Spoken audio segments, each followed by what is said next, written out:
Hi, everybody. Welcome, welcome, welcome. I don't even know what day it is. What day is it? Wednesday. Welcome on Wednesday at noon my time. I have some news that most of you have seen actually and seen all over the country. Let me just fix this a little bit here. Sorry. And it's not good, is it? So most of you have heard that there was a mass shooting in Canada, and this is a huge thing to Canadians. This does not happen often. Not that it's never a shock to anybody else, but it is a shock not just to the province, but to all Canadians. So I thought I would go through it and then give you some little bits and pieces of what's going on and what I'm understanding that's going on, and then we'll go from there. It's nice to see everybody also. Welcome so much. So I'm just going to get right into it. So let's get into it and we'll have a little chit chat about it after, if that sounds good. So it is being called one of Canada's most deadliest mass shootings. And as of last night, there has been 23 people that have died. 22 of them are victims. 23rd would be the shooter himself. Lindenators. Okay, that's cool. So his name is Gabriel Wortman, and he's from Nova Scotia. And was 51 years old. He was a denturist in Nova Scotia in a small little town. And this town has 100 people in wintertime and 250 people in summertime. And he was not only a denturist, but he was also a skilled mechanic as well. Thank you, Jody and Melly. And he had 2 Mountie cars at the back of his clinic that he bought at police auctions. And they were just sitting there. And according to a neighbor, he bought them from an auction. Now, he somehow got an RCMP uniform as well. And it was the exact RCMP uniform. Apparently, it's exactly the same. So I wonder where that's from. But he got it on the day of the shootings, and he drove around in his police cruiser, his fake one, but it looks like an exact replica. And even the police commissioner said, like, hey, if I saw that on the road, I would think that was an actual police cruiser. And it says in some of the sources that it's actually an exact copy of a modern Ford Taurus RCMP cruiser, right down to the rims, decals, and lights. And they call it the strike package. Now, it also says, according to a criminologist, it says that shows a level of attention to detail that is far beyond what I've seen before in cases of personation of police. This is completely off the dial, is what they said. And so what's interesting about this, I'm going to talk a little bit more about this because my husband, who is a paramedic, actually has experienced this to a degree of another person buying an ambulance and actually coming off as a medic. So this actually happens, and I think this is really, really important as I go through this, just to think about this, that we need to second guess sometimes, what's going on, because I think it happens more than we think. So let me see where I am. So there's a guy who has family members who knows this Gabriel guy, and he said he owned 3 former police cruisers purchased at auctions, and he had 2 handguns and a shotgun similar to police issued firearms. And he was an enthusiast, this guy said. He was a perfectionist and wanted to have just everything right. And that's where it gets scary, right? And I even read that they went back to his yearbooks in high school and was even saying that he wanted to be an RCMP. So it's super scary, and it just gets worse from there. So here he is, he's a denturist, and his clinic is shut down because of the restrictions and quarantine, right? And And then he decides to go buy these police cruisers. And then all hell breaks loose. So this is what happens. I'm going to give you a timeline. Here's how it started, or investigators believe how this all started. So he goes to his ex-girlfriend's home, and she has a new boyfriend, and they get killed, and he takes off. And there's 911 calls that come pouring in on Saturday night, and this is just a few days ago, so this would have been Saturday, April 18th. So Saturday night, he goes to this ex-girlfriend's house, kills them too. And I will get into talking about the victims in a little bit. Let's just get through this timeline. And the 911 calls come in saying there's reports of a firearm. And so when the police arrived, they said there were several casualties inside and outside the home, but the suspect was nowhere to be found. And they said many units responded, including dogs and emergency responders, and they secured the area and began a search. And then this guy drives the police cruiser, and the authorities said that they believe that he started pulling in random motorists before killing them. And he ditches the cruiser and steals a different car. And they also said that houses were on fire, and he burned vehicles as well, and that there is 16 crime scenes. So now he was found at a truck stop the next morning. So it starts at around 10:30 p.m. on Saturday night. And by the next morning, he's still going strong on this. And he was found at a truck stop between 11 a.m. and noon on Sunday. And this was about 60 miles, or for Americans, 60 miles or 100 kilometers away from where he first started. And he was killed in a shootout. Now, they're saying his death has been referred to the Serious Incident Response Team, Nova Scotia's police watchdog, for investigation. CERT is investigating one other incident related to the shooting, but police will not provide details about the second investigation. And so the 22 people were the victims, the 23rd they're including as it being him. And these included a police constable, corrections officer, nurses, a teacher, a 17-year-old, and just really good people.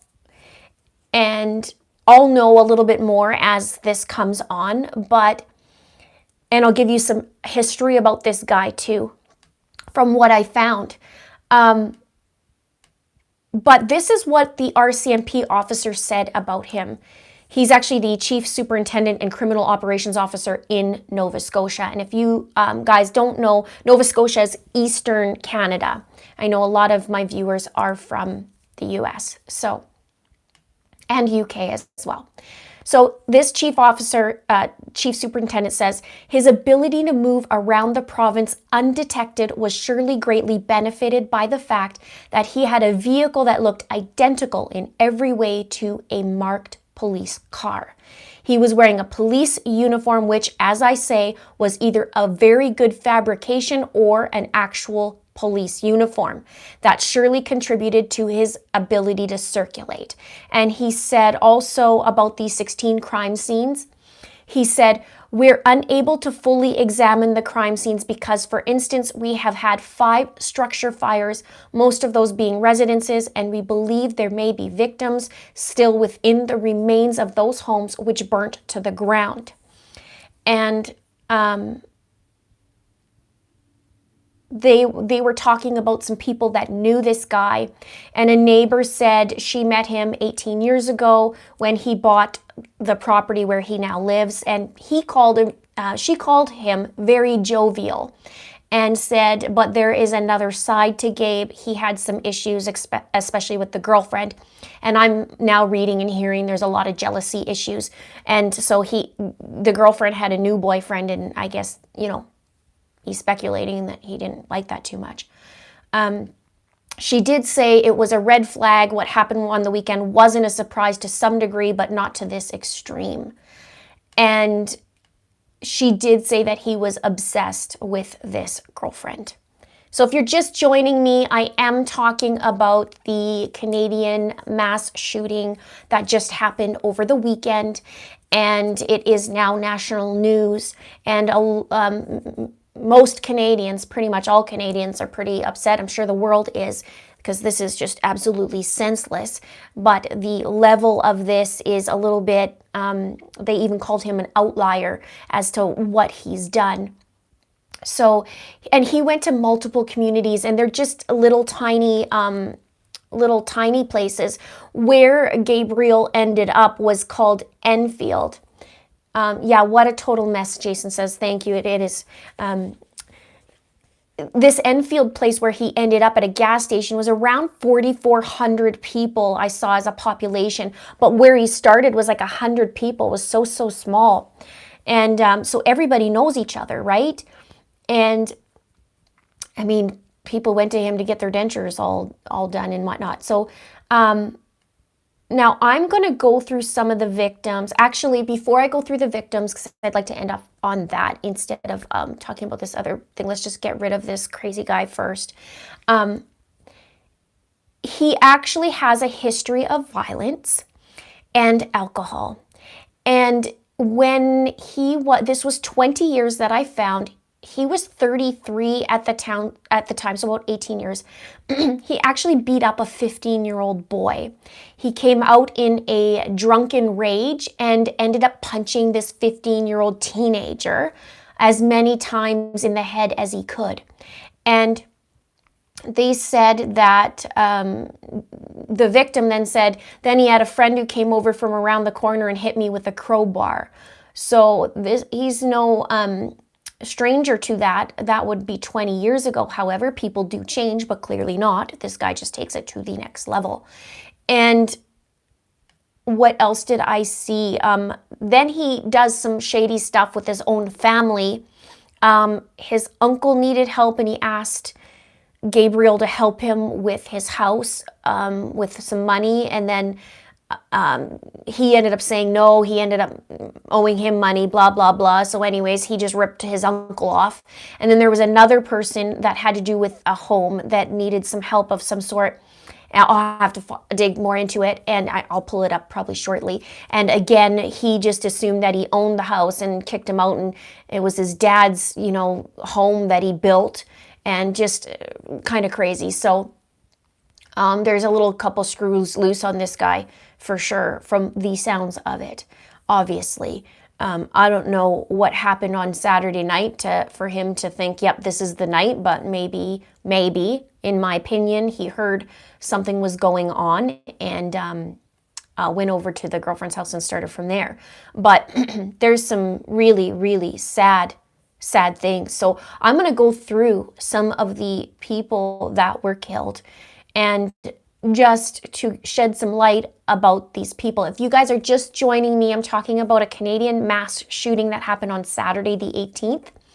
And this guy basically bought a couple police cars, made them look exactly like the RCMP cars, actually had his uniform, RCMP uniform, even though he wasn't an RCMP officer. And he killed 22 people in his warpath and started off with his ex-girlfriend. So really sad. Now, I was trying to see all the other people that was involved, and the first is a couple named Joy and Peter Bond, and they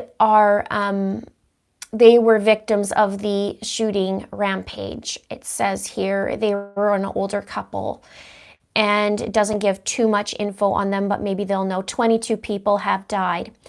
There is a police officer that was injured. I'm sure more that's injured too. I haven't found out yet. But another RCMP was injured, but he's out, from my understanding, from the hospital. There is a woman named Gina Goulet, and she was 54 years old, and she actually battled cancer twice before her life ended on Sunday. And it says that she worked as a denturist as well for 27 years, but wasn't clear if whether she had encountered the shooter before, but they worked in the same field. And incredibly, all these people that are being mentioned, people are saying they're so kind and full of life, and so it's just awful. The next couple, their name is Elizabeth Joanne Thomas and John Joseph Zoll, and it says in this article from CBC, it says that they're presumed dead, so I'm not too sure what's going on with that wording, but they moved to this Portapique community, this little tiny community, in 2017, and the father is in the man is in the late 60s, was a veteran of the U.S. Navy, and the mother or the woman is in her late 50s, and so just awful. The son who's talking said that his parents had adopted him and his younger brother, and that John also has other children from a previous marriage. And the police told him that his parents' log house was burned down, but could not confirm whether his parents were inside. So I guess that's what that means there is, because the chief officer was actually, the commissioner was talking about, or the RCMP officer was talking about that a lot of houses were burned, and they're expecting that number to go up because a lot of them perished in the fire, possibly. So, and then now another man named Corey Ellison. He was 42, and they mentioned that he is a thoughtful, kind friend who went out of his way to help others. Yeah, they call it mass shooting. You're right. It's a mass murder. You're right. They call it the biggest mass shooting, but you're right, mass murder. I apologize. Either way, it's tragic, senseless thing. They mentioned Corey and said he's the type of person that I don't think anybody would want to see that happen to him. Obviously, nobody. And he's described as a beautiful soul.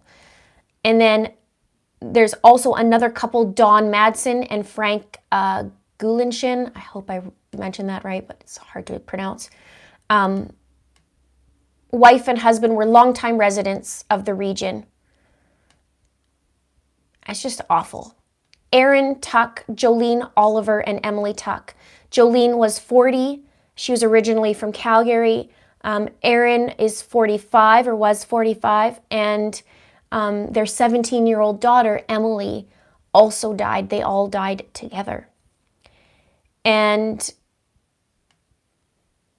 just Sean McLeod, a Correctional Services Canada manager at a federal prison in Nova Scotia. And also his, I'm not sure if it's wife or partner, but her name is Alana Jenkins, and she was a manager for the Nova Institution for Women in Truro, Nova Scotia. And they were described as the nicest people I know.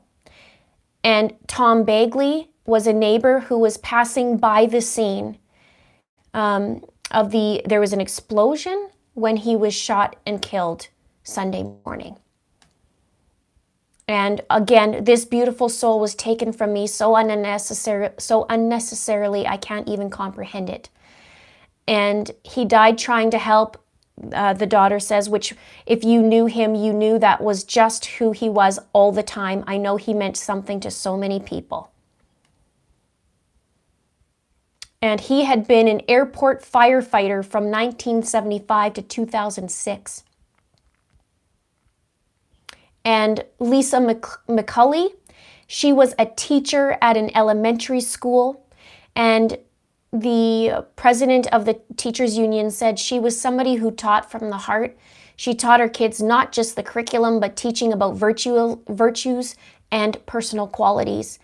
And just She was an incredibly positive person whose love of life and children brightened the day of anyone who came in contact to her. And, with her. And she was a mom. Her world revolved around her children, and she brought this love into her classroom each and every day. Lisa was vibrant and fun and always one of the first to step up and volunteer in any activities that made our school a home away from home and our students.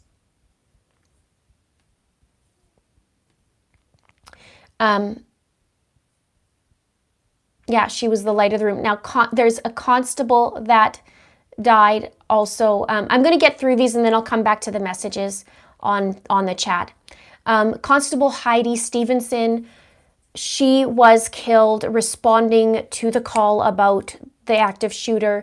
She was a 23-year member of the force and a mother of 2 children, one in grade 6 and the other in grade 8. And the commanding officer for the RCMP said, "I met with Heidi's family and there are no words to describe their pain.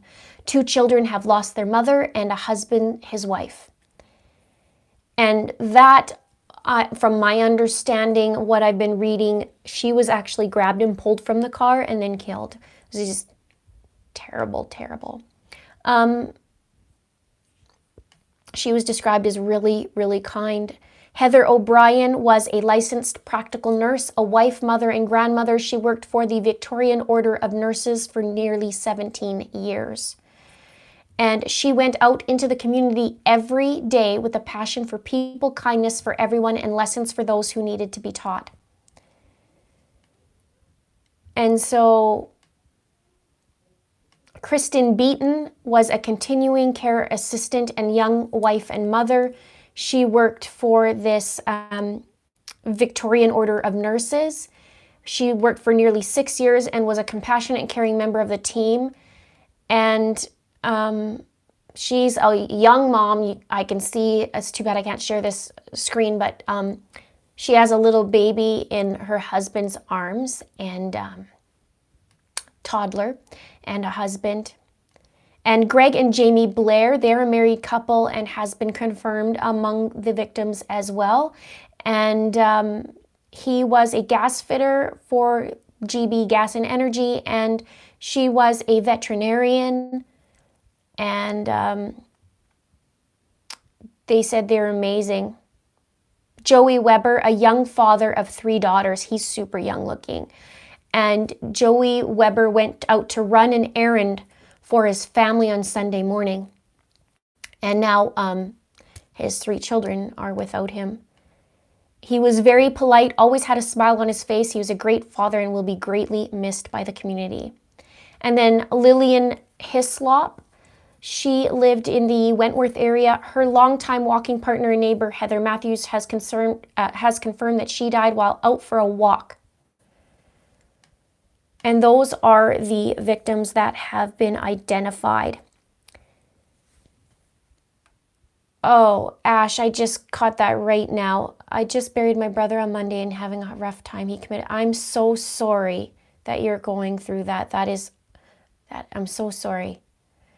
So this all happened on April 18th on Saturday. And they're not sure yet what's going on and what the motive is. They're trying to figure out how this happened, what, who, what, where, when, and why, right? And yeah, it's news in the States too and all over the place. It's awful. Now, I want to mention about this more about faking the cop car, because my husband, as I mentioned, he's a paramedic, and he has this guy that goes around, and he said it's been a while, like probably a year now, maybe 9 months since he's heard of him, but this dude had a ambulance, like all fitted. He had the uniform, and he would actually respond at calls. And the police were all over him, like trying to get him for what they can, right? But he had some sort of, something happened to his mom, and he was really upset. And I think he was really upset at the medics, or I don't know, but it's concerning that people are starting to do this. So yeah, the cop cars were unmarked at the back of his dental office, and then I guess he was working on them, and he had a passion for working on vehicles. He was a mechanic. He knew how to fix cars up. What really gets me is the detail he went into having the exact car. And the uniforms, just so you know, some of you may or may not know, but when you, it's called hero syndrome. When you get rid of a uniform, you have to take all the patches off. Like if my husband has to get rid of his uniform, he can't just get rid of it and donate it. He has to rip all the patches on or off and then do what he has to do. So I'm curious where this dude got it, or if he somehow purchased patches or something and put them on his uniform. But they said the decaling was exactly the same. The only difference was the number on the side of the police vehicle, of the RCMP vehicle, the cruiser. That the number was the only thing that would be different. But other than that, he did buy these vehicles and put the decaling on and did everything to a T. So yeah, so I'm wondering if he bought the patches and then put it, had them sewn on. There we go. The guy was actually well respected. He was my aunt's dentures. He had the car for years. So this is crazy, right? Like, police auction. It was a police auction.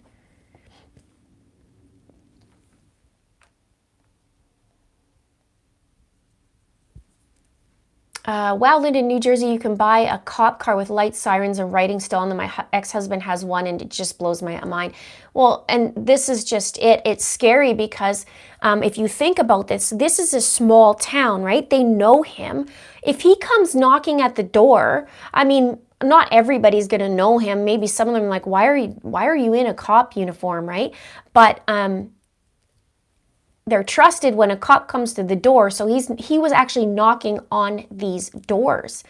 And from my understanding, they put out an alert like 9 hours later on Twitter or something like that.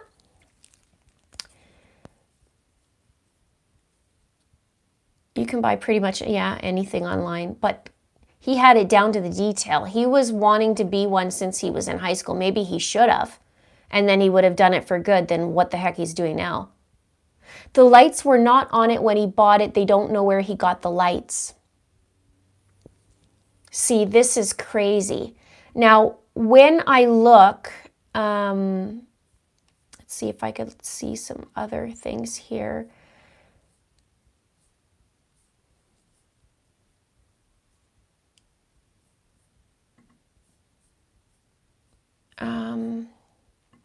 Because I found a couple more info about them.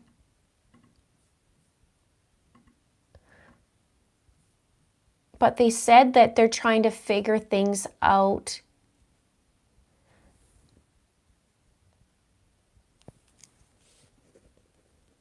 Sorry, I'm just writing down something here. Yeah, it takes a lot. Think of it. I mean, this was a 12-hour fiasco. He did it for 12 hours. And I mean, he's in a police cruiser, so I'm sure when the call first comes in, they're not sure what's going on. They're going after. Amber says, I'm a police dispatcher and have worked a mass shooting before, and it's hard to determine at first if all incidents are related. I'm sure things are coming in because they're saying, well, there's a shooting, and then now there's fire, and now, somebody's on the highway pulling something over. And the sad thing is, with this pandemic going on, that they're having, it's just a mess, and it's just not right. And I read that 2 kids were in the house and saw their parents get killed. A mom and dad were shot dead in front of their own children. And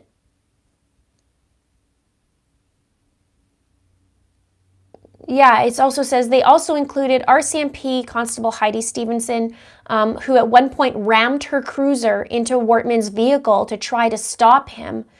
And then he pulled her out of the car and then killed her in the chest.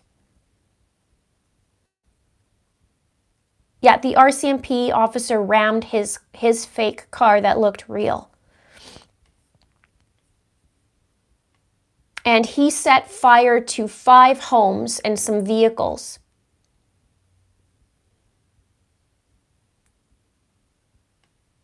And he carjacked several other vehicles in a bid to elude cops. And then it said, the killer was finally cornered at a gas station in a nearby town and whipped out what is believed to have been Stevenson's gun before being shot dead in a hail of police bullets. So, yeah, it says the entire province and country is grieving right now. Yeah, this, I mean, whenever it happens, even Canadians watching this happen in the States or whatever, it's all a shock to everybody, right? It was, this guy did kind of all different things. He went to the house, to the ex-girlfriend. It started with the ex-girlfriend and her new boyfriend. He was super jealous, from my understanding, decided to go and kill them, and then went off and started driving the car, going and knocking on doors, killing people, going and on the highway and pulling people over, and then stealing a different vehicle and getting away with it. And what the heck happened? And the emergency alerts didn't happen. I believe somebody said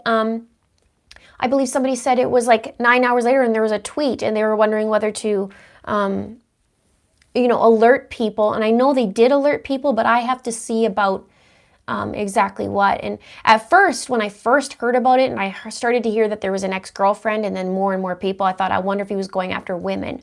But it's both women and men, and, 17-year-old girl. So I don't know where this started, but it's hard to see from, I'm sure the cops are going, okay, well, was this a premeditated thing, or he just really loved being the cop, and then all this kind of mashed together, right? They're trying to figure it out. Oh, today's Earth Day. Well, that's good. That's happy news. Yeah, the town was rural. It was where he was in Portapique, Nova Scotia. It was 100 people in winter and 250 in summer, like super small. And then where he ended up was an hour away, and that was about 4,400 people. So really small. Yeah, about 12 hours later. I heard 9 hours later.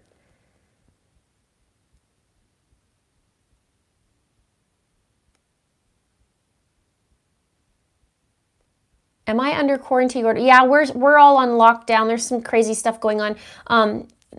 Where we are, there is a beef plant, a meat plant, that 328 people at this plant got really sick. And there's some not so good things going on. Like, they were being told, oh, if you have a fever, just take some Tylenol and come on in. That's the story that's being said. And a lot of people were going to their jobs. So yeah, this is why people live in the small towns. They think they're safe. It's true. I'm from a small town, and like, I grew up in a small town, I should say. And you don't think it's going to happen. And to small towners, the biggest, talk of the town is when there's a fender bender, and everybody goes and checks out the fender bender, right? Like,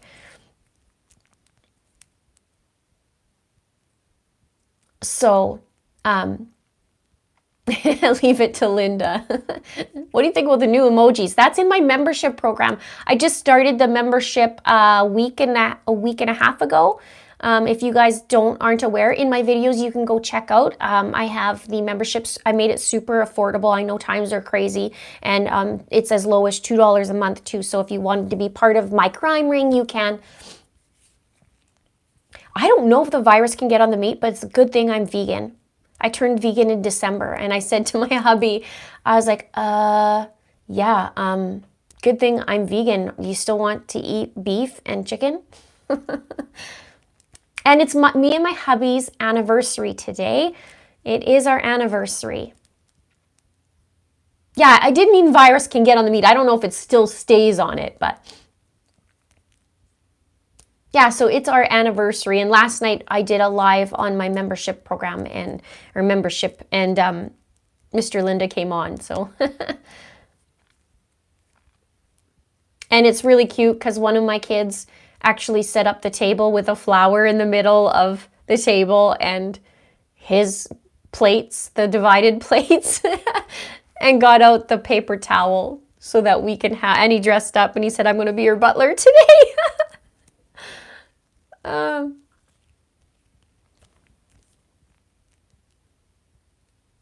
How long of an anniversary? We got actually married 4 years ago. I've been with him for seven years this May, but we got married in not Hawaii, Mexico 4 years ago. Cynthia says, hi, Linda, I'm a newer sub here, and this is my first live. Yay! Welcome to the new first live.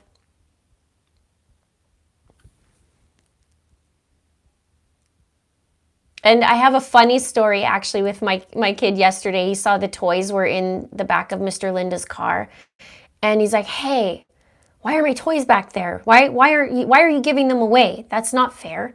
Why didn't you talk to me about it? And Mr. Linda's like, no, I said to you that those are little toys. You don't need them anymore. You're bigger. And he says, Daddy, why don't I just grab a free sign then and put it on your car and see how that feels? That was the funniest thing ever. Somebody just joined the crime ring. Welcome to the crime ring. Isn't that funniest thing? Did I get my shout out? No, I didn't, Beverly. Nova Scotia shooting is a cover-up to the many missing heads of the seals in Nova Scotia. Yeah, the kid's so funny and so smart that he's like, Daddy, how would you like it if I just grab a free sign and put it on your car? He's 5.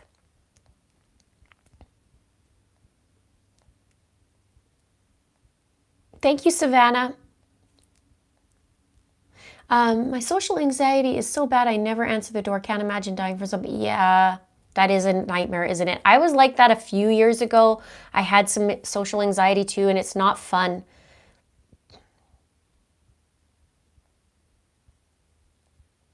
Yeah, that was so smart, his answer. It was like, the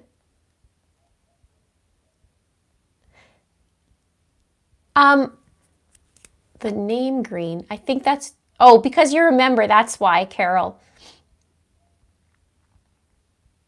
Cynthia says, I have a 10-year-old boy and a 4-year-old girl. Sibling rivalry is real in this house. My kids have a pretty good gap, and so there is a little bit of rivalry, but it's different when, like, yours is only 6 years difference. Mine's is 12. No, I didn't get a crime ring for my anniversary. Ooh, that's a good thinking. Maybe next year for my 5th.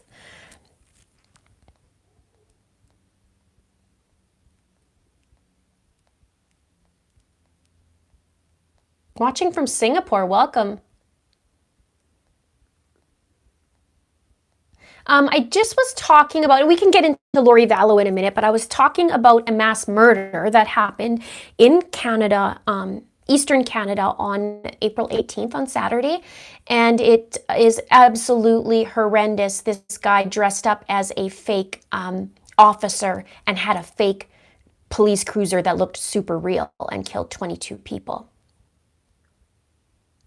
Savannah, I will look for it. You know what I did, and thank you so much.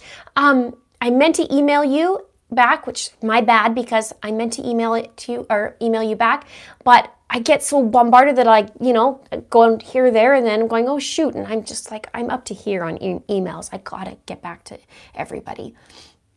So I will. Thank you.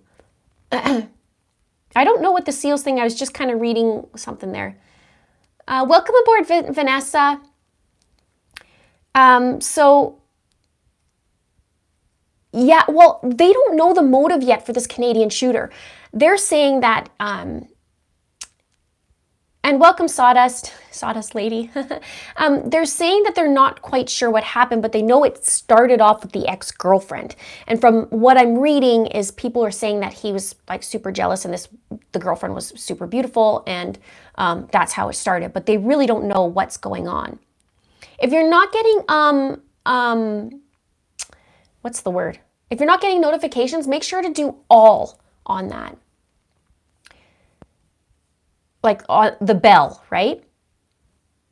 Oh, thank you, Darzan. Thank you. Happy anniversary to you both. Buy some wine. Wine would be good.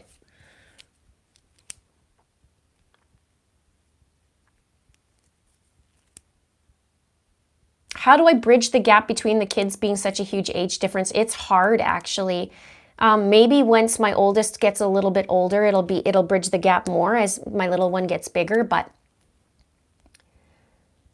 welcome, Wild Angel and Amber. Okay, let me see here. I'm from Enfield. It was terrifying. The police helicopters were over my house. And Enfield, if you can clarify this, Alicia, is only like 4,400 people, right? And it's only an hour from where he started. So what happened? Like, what happened to this guy? I mean, he's too locked up? What? His denturist place was closed, but I mean, I think it's all stemmed from his ex-girlfriend. Maybe he got mad jealous because they said he is kind of jealous and then went from there. Welcome, Sharon. Vegan for life. I did start at in end of December vegan. I did have fish twice though. My oldest is 26 and youngest is 7. That's crazy difference. Hey?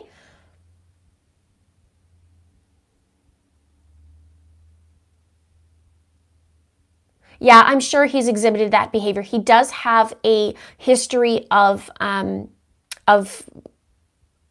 violence. And it seems to be like he steals that too.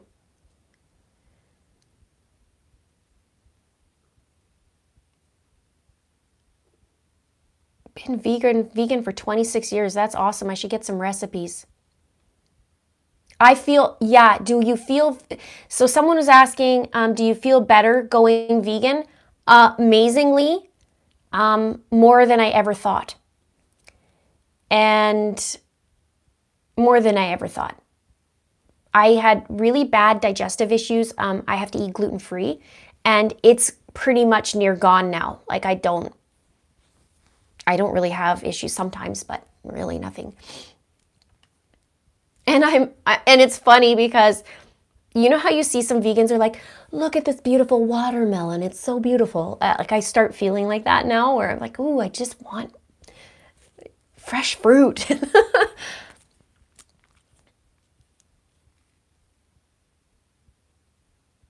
I used to love steak too, but I'm not craving it. No, my whole family isn't. No. My little one is just naturally, I think he's going that way because he's just not crazy about meat, but.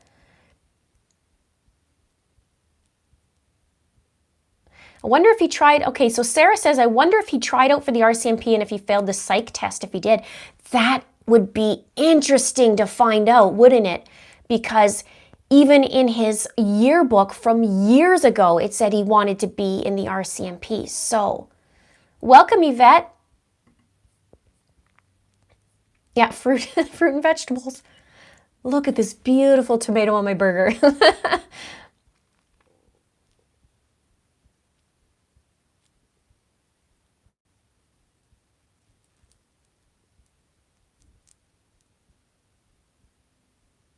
I have gotten B shots even before, because I'm naturally low in B, but I get shots and I feel like I'm 19 again and could run a marathon after I get it done. Highly recommend. If you guys can get B shots or adrenal shots, highly recommend it.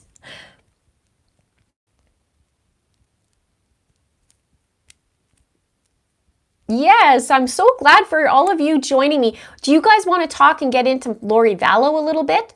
We can.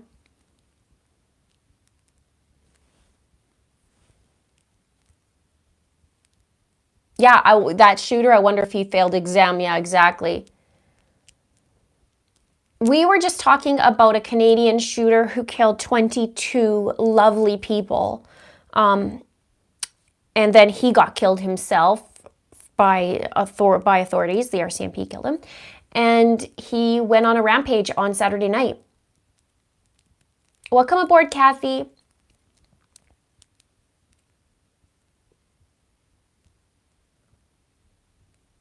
First live, yes. Okay, so let's talk about Lori Vallow then. Let's go. Michael says, go on Shallow and Daybell. Oh, Lori Vallow and Chad Daybell. Claire says, so happy I caught you live. Congrats on all the subscribers. Thank you so much. Our family's growing. So Lori Vallow's quite the piece of work right now. And Chad, okay? We're not dismissing Chad. Both of them are gonna be in some serious caca, and if they're not already. And I'm starting to dig into the patterns, as you guys know I like to do. But it's taken me some time to go into the patterns because there's so many people in this saga. And the problem, well, first, the biggest problem is the kids are still missing. And I have some questions coming up that I'm working on a video about on the kids. That's something, or some super strange things. And also, obviously, I'm diving more into these patterns. Serious caca. Yeah. I know. I have some weird sayings. I know. So they are officially looking into Chad and Lori now for conspiracy of murder, and attempted murder. Lori's two husbands, from my understanding, okay, so husband number one, she was super young when she married him. Don't know the name. The second one, his last name's Lagoya. He is Colby, the oldest son. That's his biological father. And I'm not sure what happened to those two. I believe they are still alive. But it would be interesting to know what she was like back then with them. But number 3 is dead, number 4 is dead, and number 5 needs to sleep with his one eye open, like with each other.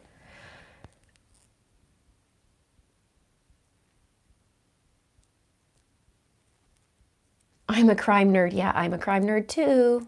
Somebody called us Lindonators. That's funny.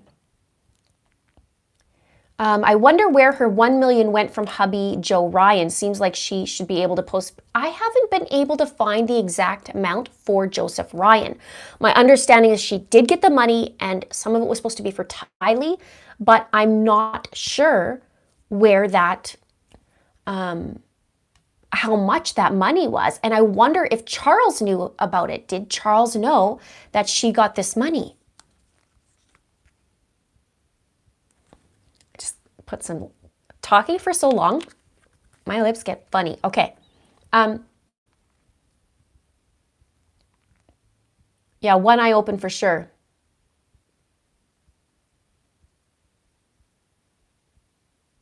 I'm just sitting back waiting on Chad to be arrested next, right?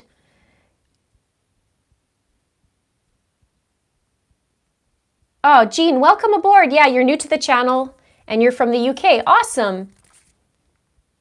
Yeah, I can't wait until the end, when the end of the world doesn't happen, what's going to happen to her, right? Welcome aboard, Kim. And if you guys are wondering why it's going green, that's part of the membership that I just launched a week and a half ago. So we do some secret live streams and some posts and chats and that kind of thing. So if you're wondering. Now,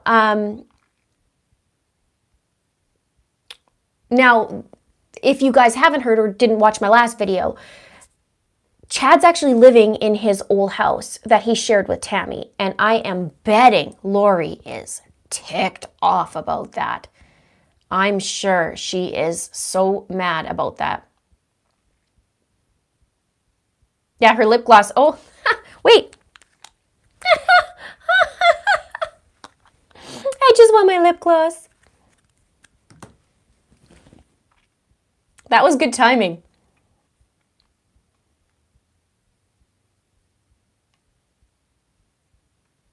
Mary says, don't say serious again. My Siri comes on. That's funny. And so,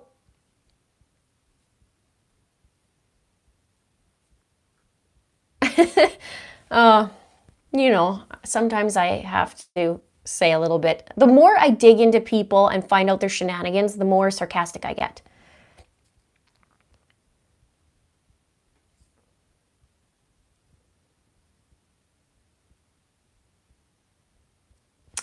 Hey, Lynn, I'm creating a virtual map that details the history of Chad and Laura's family histories. That'd be great. I am a fellow ancestry addict. I have 2,600 people on my in my family tree. Beth Ann, we'll figure that out. How come you wouldn't be able to open it? That's so weird. Why haven't they? Okay, so here's some things that I've been thinking, like, yeah, why haven't they found the children yet? Not only that, it's weird that there isn't more focus on it. And I'm not saying that they're not focusing on it, but I wish we knew more. I teeter. So many people are saying, nope, they're gone. And so many people are saying, yeah, they're just in hiding. And I teeter because, and I'm going to do a video, okay? I'm doing a video. I'm working on the script right now. And I'm piecing it all together because there's a couple things that I do want to say to you guys to show you.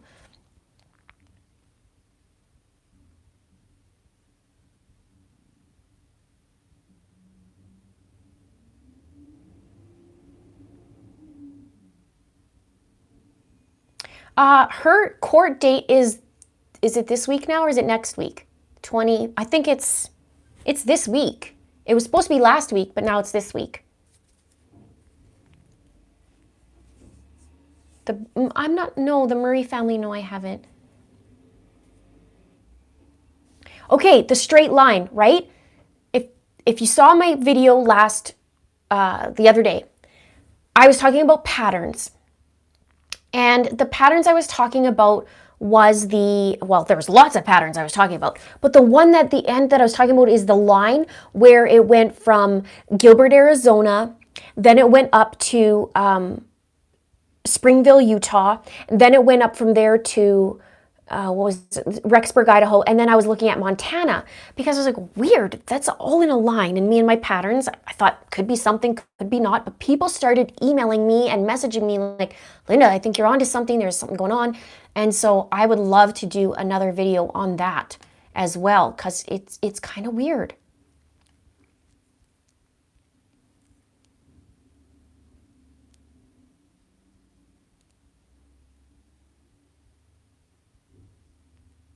Yeah, I remember they had a bunch of money in the car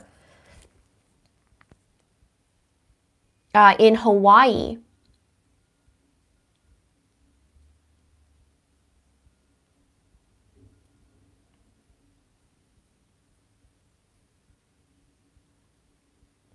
Zoe says, I'm from Montana, and honestly, your theory made perfect sense to me.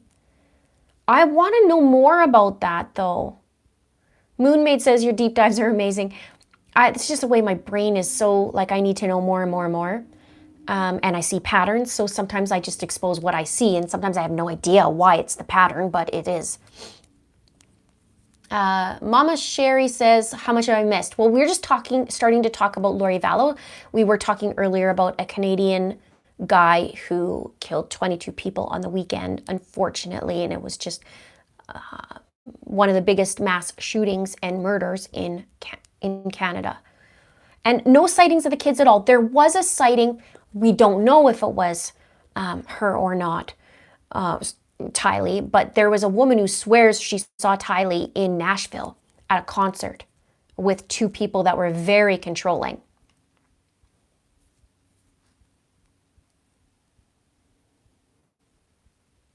Did you know Janice isn't Lori's mom? No, I didn't.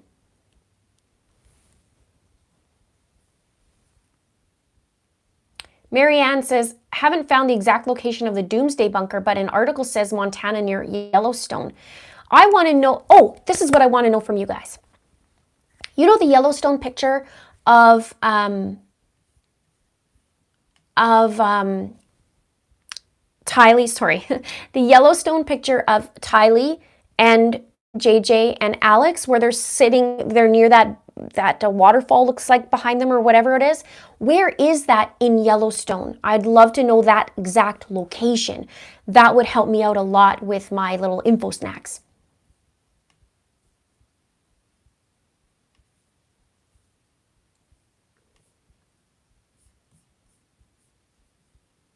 Adrian says, insurance paid Chad suspicious death, no autopsy.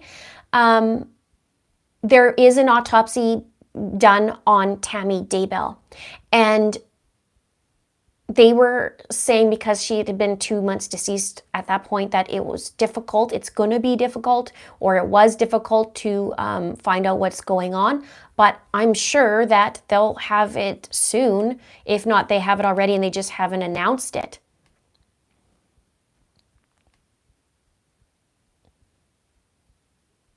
Haley says she was born in Rexburg. Yeah, nothing came of that possible Tylee sighting that we heard of. But the people that were reporting it, I think she was a paramedic and the husband was a retired officer or something like that. And they said it was super strange, the behavior, but they didn't know Tylee was missing at this point until a couple days later. And then they called FBI. And then I haven't heard anything from that. Now, I will say, I wonder how much stock, I mean, tips are tips, right? But I've had a few experiences already since this channel has happened, and I don't phone all the time. But if there is some sort of tip I get, or if somebody's saying something on my channel that's like a little, like it gives me like, maybe this is something, then I'll call it in. And one of them that comes to mind is Faye Sweatlick. When I did hers, there was that pattern that I saw was major, and I had to call it in because I saw it and I was like, no, this has to be something. And I called it in and they didn't really take me seriously. And it seemed like the operator didn't take me very seriously. And that's concerning. Not that what I said was right, but the reason why I said they didn't take me seriously is they didn't even get any extra info. And that to me is like, you don't want to know more? Like you don't, so... Adrian says, yes, but insurance paid him before she was exhumed. Yes, that's right, because she died of natural causes.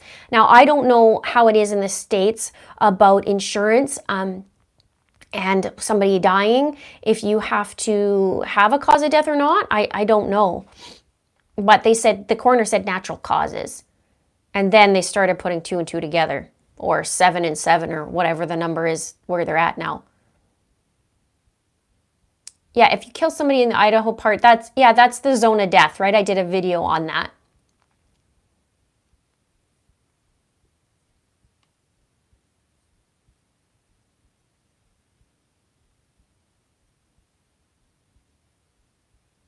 Oh, they did. They got the autopsy. Her defense team wanted it, but DA denied it because it wasn't important for the case of children missing. So I guess the DA got the evidence for a case, though. Okay.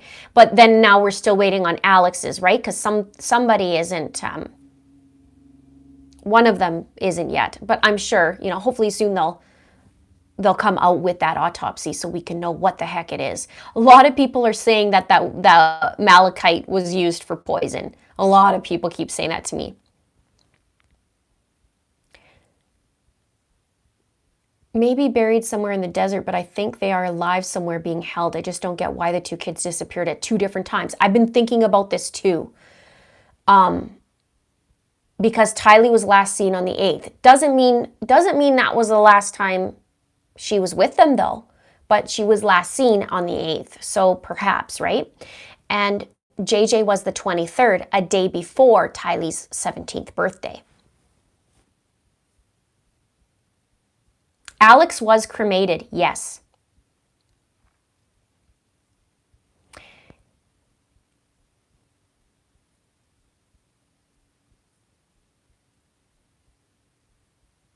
Not defending Lori, but I don't know anybody who would be willing to bring children to a court knowing they would be taken away. Okay, and I did bring that up in my last video, that it was mentioned by the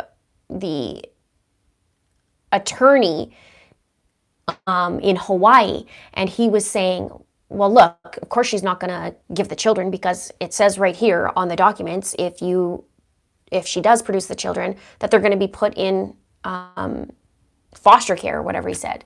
So Leslie asks, what if they're in some kind of bunker? I'm wondering, I guess the only thing is we've heard was this one zombie thing, right, from Ian Pulowski. And we do know that she talked about Charles being, taken over by this Ned Schneider guy. But did she actually think that her kids were taken over by zombies is the question. We don't know. I see Lori as very money motivated, especially with everything being connected. When you look at it, Charles for his money, insurance money, but she didn't end up getting it. Joseph Ryan for his money. Chad Daybell got money, $430,000 from his wife. And then Brandon Boudreau had an attempt made on his life, and he had $1 million policy. So everywhere you look is money. I wonder if Alex has a policy on him, or maybe that his wife had one on him or something. So I wondered naturally, well, she's so crazy about... Okay, just making sure my microphone's still on. The little fuzzy thing fell off. I'm wondering if the kids had insurance policies, but to get that, they need bodies, right? So why would she just get rid of her children for nothing in her mind? I don't know. Yeah, this family takes it a whole other level. You are right. We have 1,000 people on. Say hi, everybody.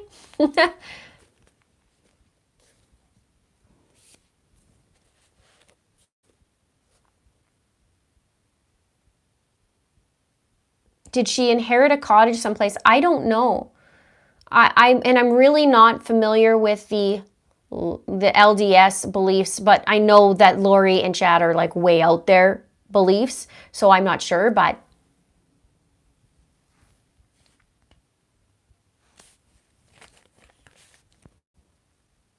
and if you see Tylee, she's very protective of JJ.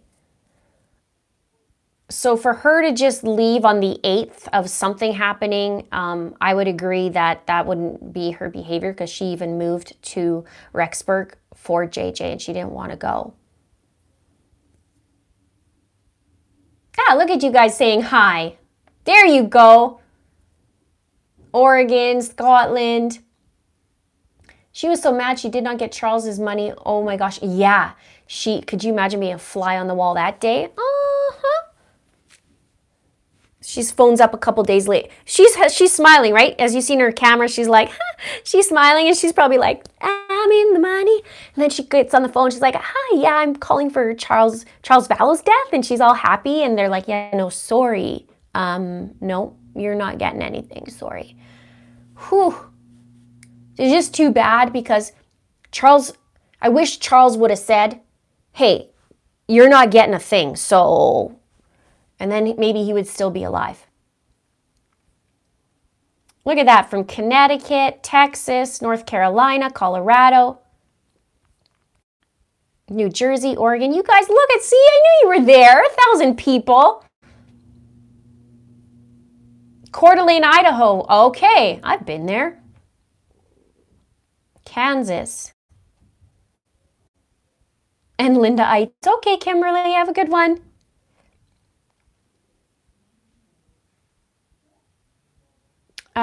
Interlocution says, I love how you notice patterns and make the connections. I wonder if the reporter Alan Butterfield has any connection to Tony Butterfield. I don't know. I don't know that story that happened in Utah.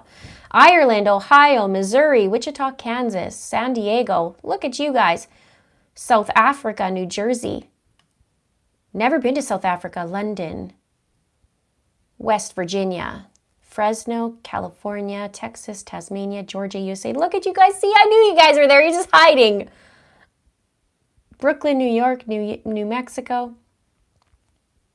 See? And Canada over here. Look at that. All you guys hiding out. It's really cool how we can all come together. What are you guys doing at noon on Wednesday? Mesa, Arizona, Alabama, Pennsylvania, Florida. What do you guys think? Let's just do a little poll in here. Beth is from Calgary's in the house. Welcome, fellow Canadian. We're going to do a little poll, okay? We're going to do thumbs up for kids are still alive and they're just in hiding. I'm going to include my thumbs up in there because I have hope. Thumbs down for no. It's the opposite.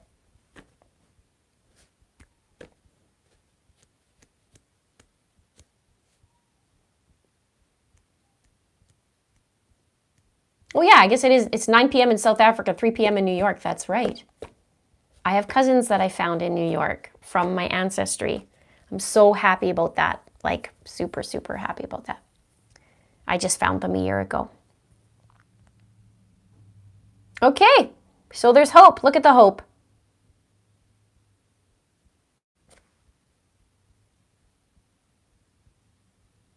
Hey, Linda, it seems there is a man named Dawson Murray. He is a correctional officer at the Rexburg jail where Lori is. He is Chad Daybell's daughter, Emma's brother-in-law. No, Emma's husband, you mean, right? Or is it Emma's brother-in-law? Dawson Murray. I guess maybe that's why Lori doesn't want to come out. She's getting treated okay. And maybe that's why she wanted to come back from... I just thought of something. Hang on.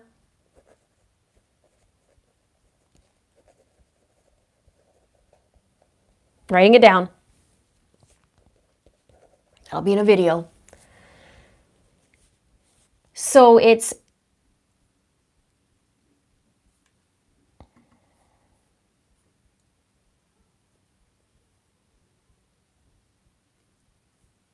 Let's see. My tummy is grumbling.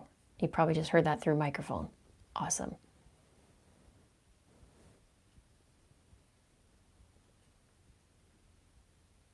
Yeah, see, so you guys, I mean, it's 50-50, isn't it?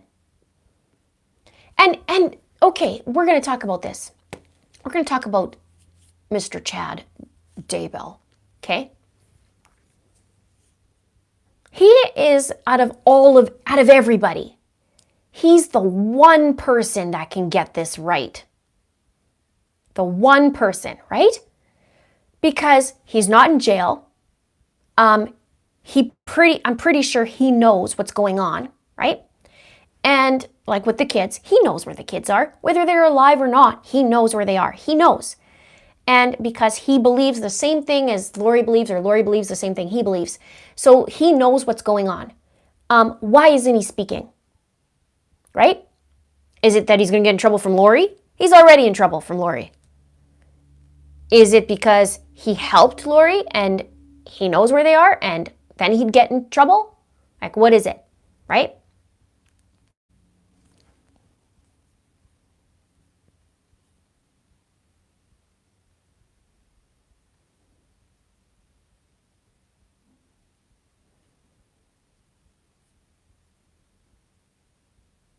Beth says, love your videos, Linda. Please keep them coming. I'm doing a paralegal diploma whilst on lockdown. Oh, that's great.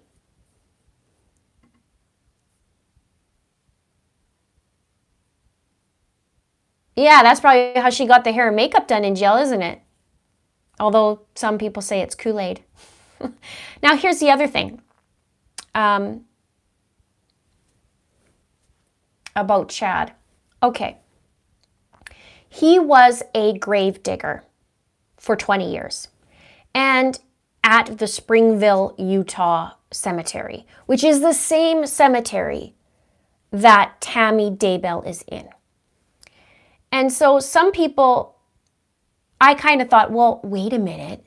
Did he offer to put her, like, to do that? And some people were like, that's ridiculous, blah, blah, blah. But a couple commenters on my video said, no, hey, Linda, they said that their friend had a baby that passed away and they were allowed, and the father was a gravedigger at that cemetery, and they were allowed to do it. So I'd like to know. Cassandra says, I didn't know you were Canadian. Yep, I'm Canadian. I'm not from Wisconsin. Isn't that where people think that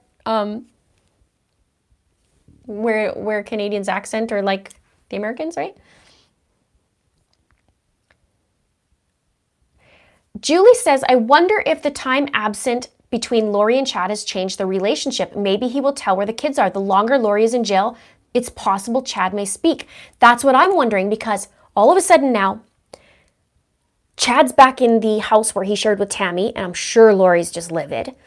And then she gets a headstone, so hopefully he had a. We don't know if that's who did it, who put the headstone on, but maybe he had a change of heart, and maybe the dynamic is changing a little bit.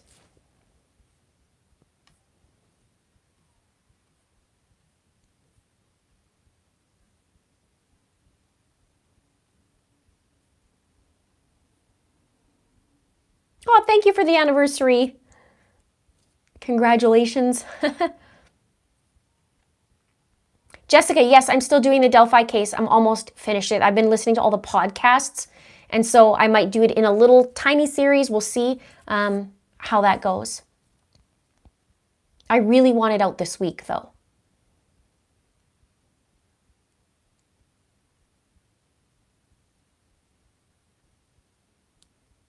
Okay, that's pretty ridiculous considering it wasn't around for the burial per the funeral director. Okay.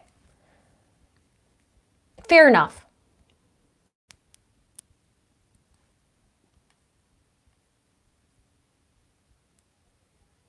But then, nothing really phases us anymore, right? Like, at first we were like, no, they couldn't. And then it's like, oh, yep, they could. I think Chad will talk first before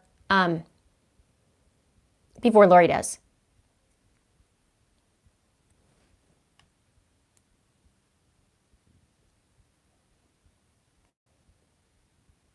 Oh yeah, Meg, sure. If you want to send me an email on that, that'd be great.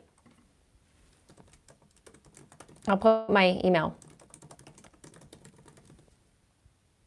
Time goes so fast with you guys.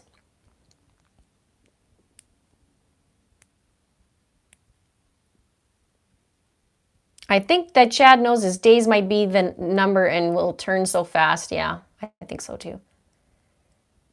Beth Ann says, I'm so pumped you're doing Delphi. Yes, I really want to. There's something about that I'm going, like there's just something there. Obviously, the kids have not had their justice. They haven't found the guy. And it's just such an eerie thing. I have seen a couple little patterns so far, but I wish there was more information. So hopefully we can get that. I'm not sure. Oh, welcome, Bree. She climbed on my membership. That's fun. Really, really fun. Just starting, but it's super fun.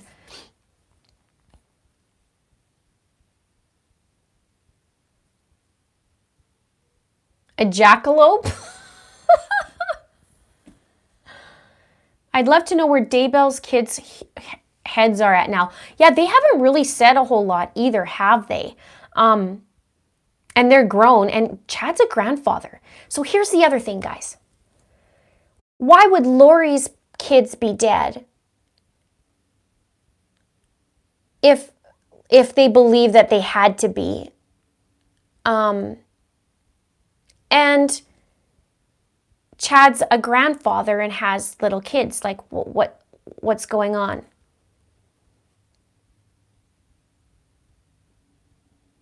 Chad is LDS, but from my understanding, he's far left field. So he's gone off the beaten path.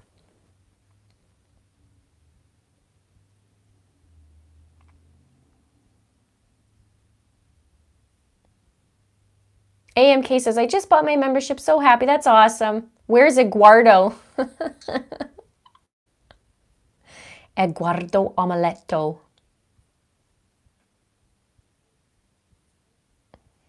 Yeah, Delphi's coming. I've just been having to dive and listen to all the podcasts and with the families and stuff, and then put it together. So I might do a 2-part series, just do one that's the gist of it, everybody kind of knows, but talk in depth about that, and then do another one.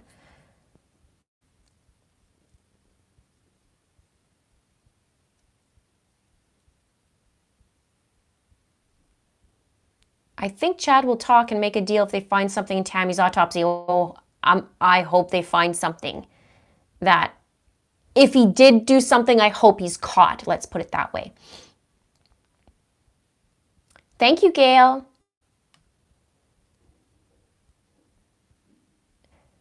I'd like to know if Tylee needed to be 18 or 21 to inherit. What state did her father die in? Joseph Ryan died in Arizona, from my understanding.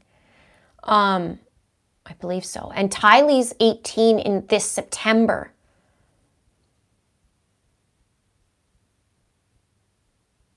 Poor Eduardo, blamed for nothing.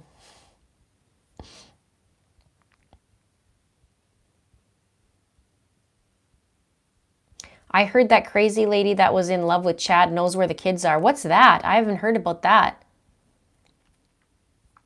We're not sure if the marriage is legal. Somebody was saying that she didn't put in the papers or something, but I'm sure Chad could have done that. So they're going to have to make sure they get married. Welcome aboard, Amanda. I call Lori the Black Widow bride.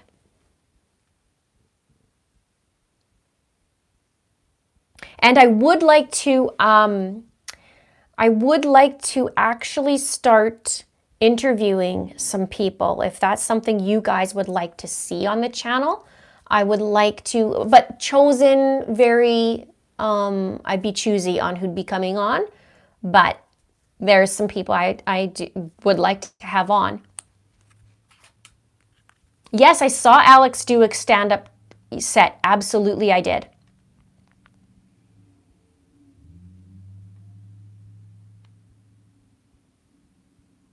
Ooh, Chad was seeing someone else at the same time with Lori? No. I would love to know that. I want to know if that's true, like for sure true. How could they get married if she's already married to the Prophet Moroni? Good question. I don't know. Kathy Griffith, thank you. Love for all your hard work. You're the best. Thank you so much. How could they get married if she's... Yeah, I read that already. Yeah, I put that in my last video about Chad's daughter making faces.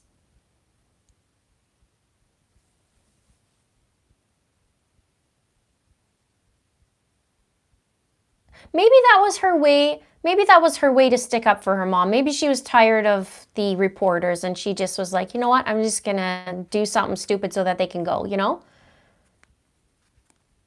I would love for you to interview Letitia. Could you imagine if I went there?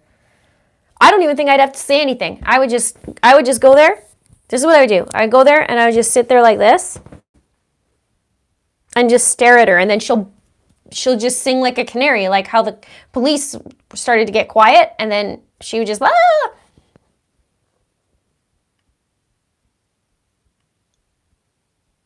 Tisha's so ecstatic with Eduardo. Those poor police officers. Welcome, Caitlin. Caitlin.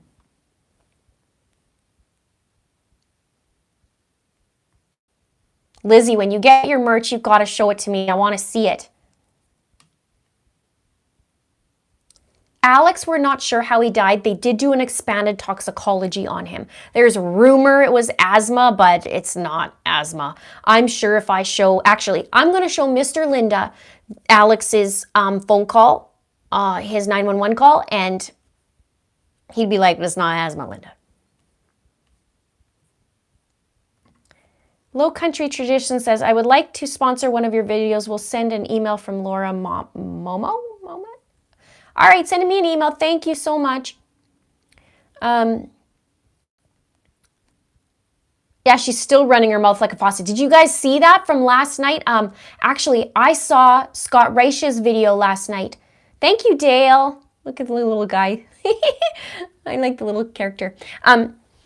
last night I saw Scott Reich's video, and he was saying that the defense attorneys are coming out swinging on Letitia. And he said, and it should have been better than what it was. Because she was making all kinds of stupid things up. Well, not up, but just saying about Kansas and disputing that and blah, blah, blah. So, but Scott's like, yeah, no, if you want to be doing that game, you probably should do it the right way. Thank you, Kathy. And thanks for the happy anniversary, you guys. Today is my anniversary, me and Mr. Linda's anniversary.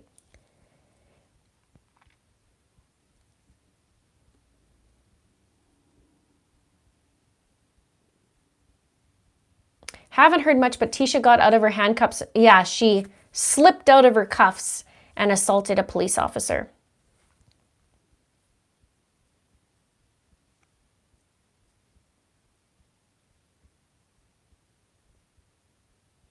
I wonder if Chad is writing another book while he waits to get arrested. I bet you he is.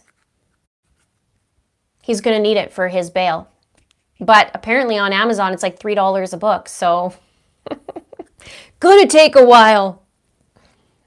And some of his reviews were like, I saw one book was like 2.5 star review, but I'm sure everybody's like, don't buy his book.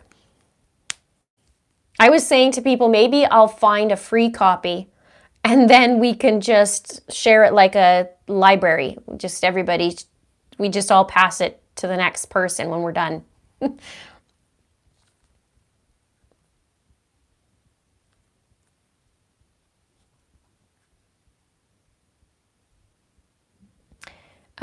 The Haley Dunbar case in Canada. Write that down. I have a lot of suggestions, and it takes so much longer to do videos. I'm hoping that I can streamline the process so I can put more out, because I'd love to cover more people. Thank you, Mariah.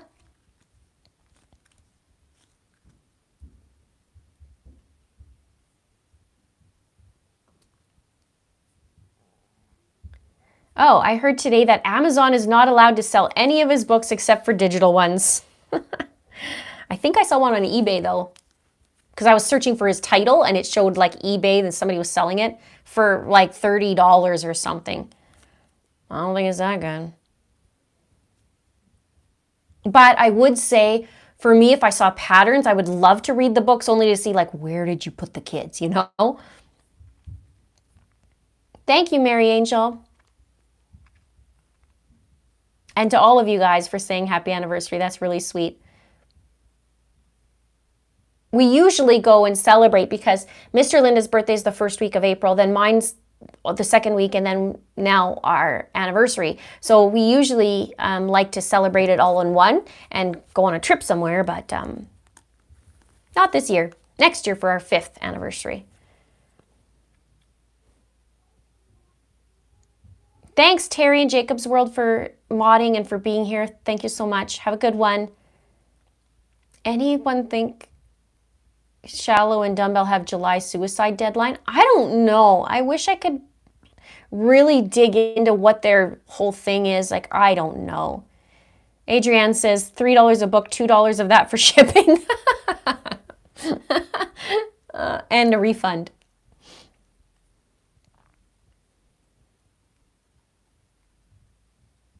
I think Chad, maybe they thought it was like foolproof, and now that they're connecting the dots, Chad's like, he's sweating. He's sweating. And I just don't understand why just like make this all done with, you know? Although I did read something. Okay, let's talk about this for a minute. There's some crazy people out there, we can all agree, right? And during this craziness, people are becoming more and more of doomsday prepping. And especially with the fears of COVID and all these things. So I wonder if they're almost happy that the word is getting out there and that they actually are recruiting people. Maybe that's what they're doing.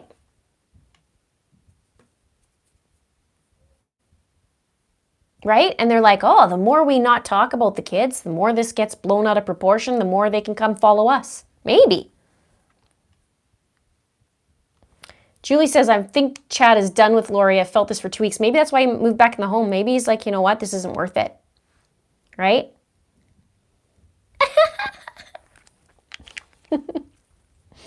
My lips get dry when I talk. I think I put too much. Ugh. Thank you, Jason. And thank you, Janice. LDS are allowing cremations now, although not really promoted, but they've realized it's a financial decision for most families. Oh, thanks for the insight.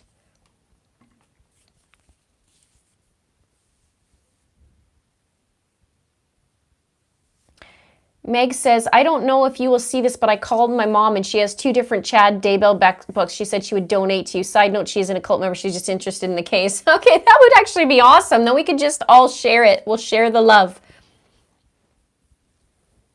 Well, I guess it's not love in there, but I have love, so. I'll give you my email and we can have a chat about that.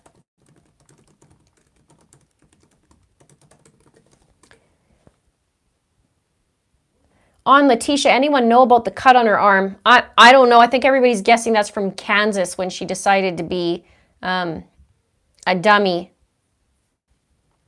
and slip out of her cuffs. Oh, so comment says, I wish Scott Reich had more personal opinion than just practical, but it's good to understand what law can do. I agree with you, but I understand why he does that with his channel, but I'd like to have him on mine and ask him some questions. So stay tuned. We'll see if he would be open for that or not, but I think me and him could have a really good conversation or 2 or 3.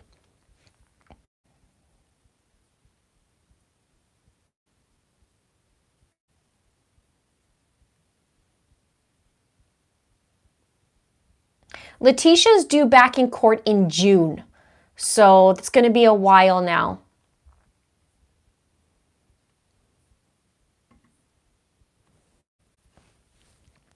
I hope Teabag got her butt handed to her. Well, you know what? She if she didn't before, she's going to now. Because Michael Allen is a gift. And he is going to go after her like no tomorrow. And she does not have a hope. So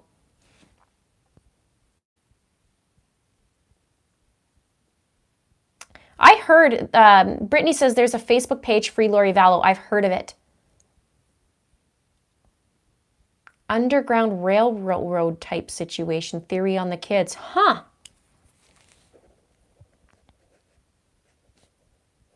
I did see there was a crazy bunker with 42 buses, I think it was, on a guy's property. Ellen says you have to read One Foot in the Grave. Yeah, that's the one that I featured in one of my videos. I just kind of said that's the one. He was a grave digger and then wrote about his experiences. So, you sure you didn't pass the bar exam?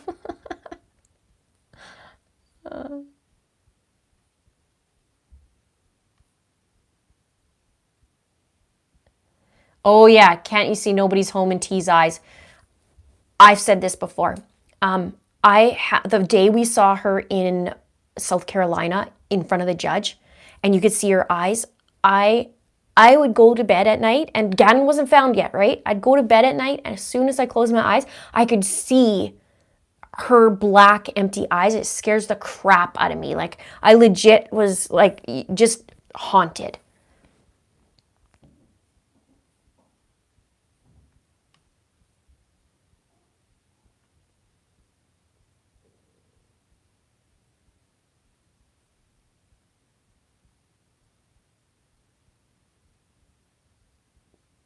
Yeah, I do want Scott over here. I think that would be great. Michael Allen has a 100% batting average, so look out. And he's a family man. He has 2 kids, and he used to be in the Navy, and she's going down.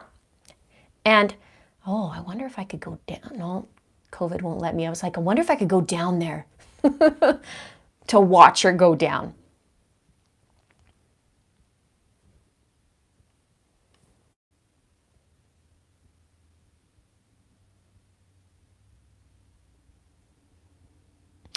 Lisa says, so Lori disappeared her kids because she didn't want the Woodcocks to have them, but she doesn't have them anyway. Make it make sense. Only thing I think of is why would she put them in, like she has her hissy fit against Larry and Kay Woodcock.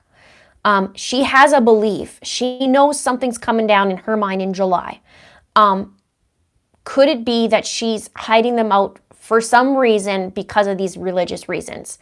Or she's just hissy fitting until she wants to do it on her own time? I don't know. I don't know. I do want to get to the bottom of it. And I think the more I dig, the more I'm finding these little things. Maybe it'll hint.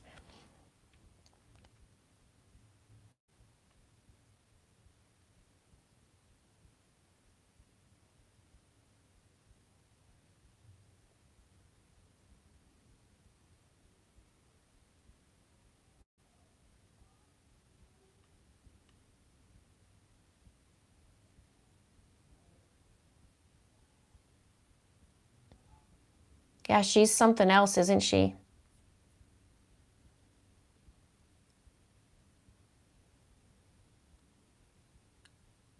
Michael Allen is, yeah, she is gonna be in trouble.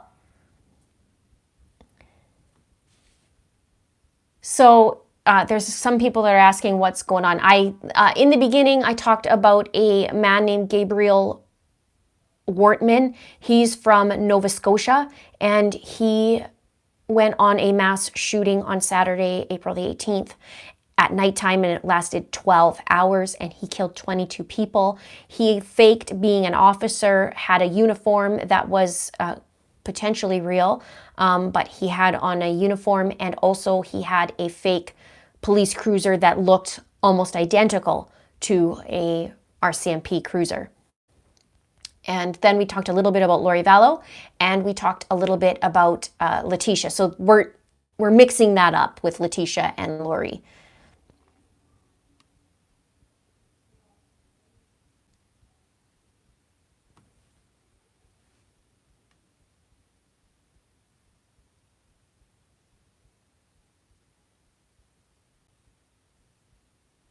Yeah, she believes she's a translated being, which is someone who has been made immortal in the same manner as Jesus when he rose from the dead.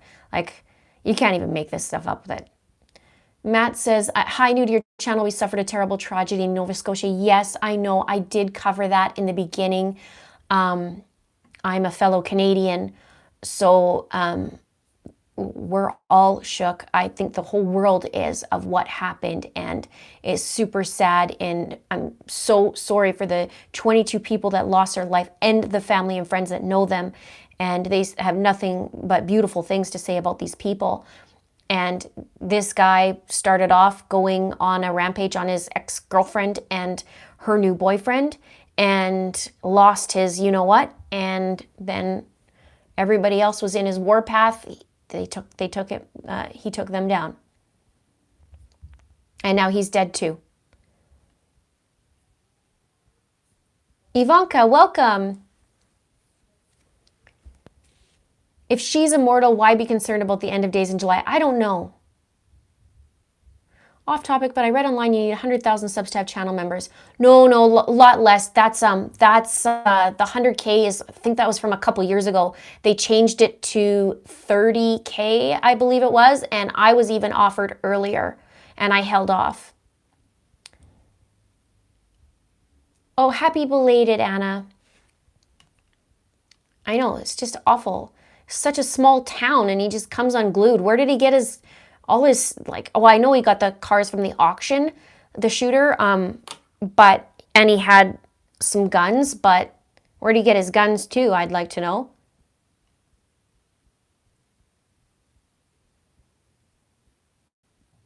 Yes, sorry, RCMP, Royal Canadian Mounted Police.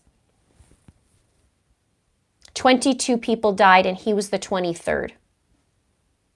And he was a denturist. He made dentures. And apparently he was successful, except it was closed right now, right? Does anyone know what is happening at Teabag's next court appearance? Well, it's in June.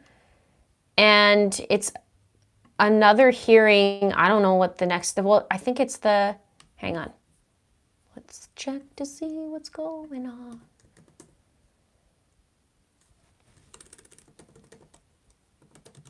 I know they changed a couple things a couple times, so I haven't got caught up.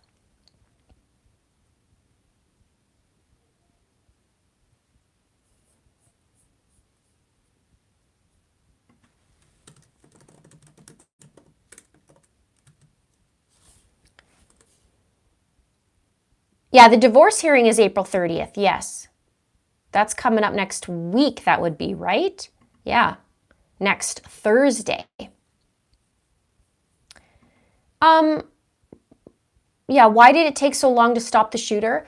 I think as the calls came in, it was super confusing, but I think they didn't have a warning until 9 hours later or something. It started at 10:30 p.m. at night and then went all the way to the next day.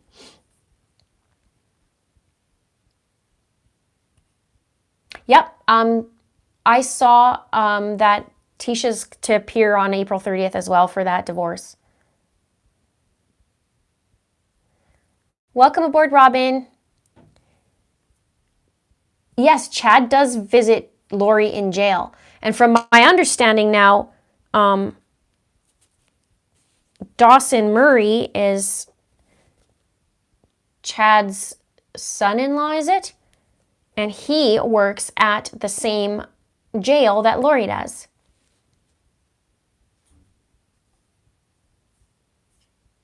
I'm hoping the discovery will come out so we can all have some information as to what's going on.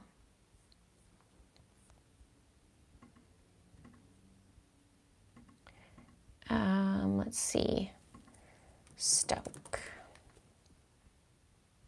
Oh, Mr. Linda's in the house.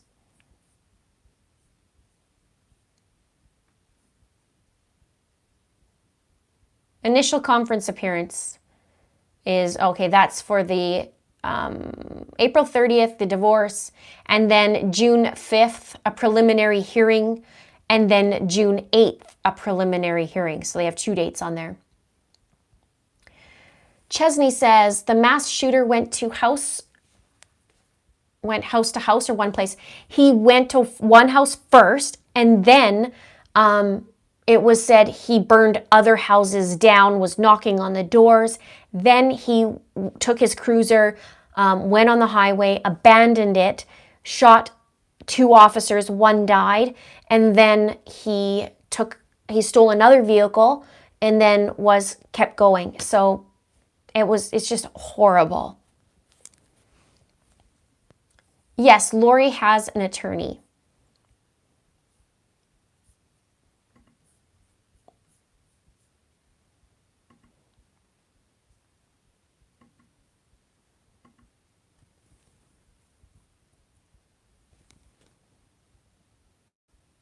How do I keep all this info? It's so many hours of research that I start remembering things, but it does take me some time to first start when I get into, like for example, like the Delphi case that I'm going to be covering. It takes me some time to dig in and know who's who, what happened, what is this, and I really want to get to know them so that I understand a little bit more, obviously. And so I've been doing so many videos on Gannon and so many videos on Lori that I'm starting to really know who's who, especially in the Lori case. Obviously, we know who's who in Gannon, but I start to really get to know them, and then I start remembering. But some things I still forget. Cheryl says, waiting for my member status to update. Oh, did you end up being able to upgrade? Is that what you mean?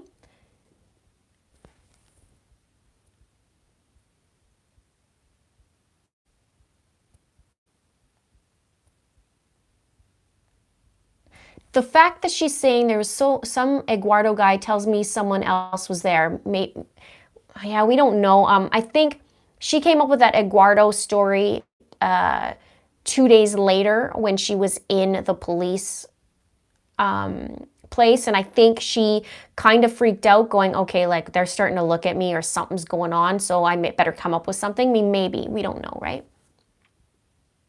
Oh, here, I'll give you if you want to do the membership. Yeah, some phones don't have the join button beside. If you look in the description, you can see a little video that explains it. But I'm going to give you, if you want to join the crime ring, which is affordable. The lowest is $2. I made it super affordable for everybody. I know times are tough, but it's fun. We have lots of fun over there. I'm going to give it to you in the chat, so if you want to join, you can. I don't know if the kids of Lori's have life insurance. I really, really, really want to know that.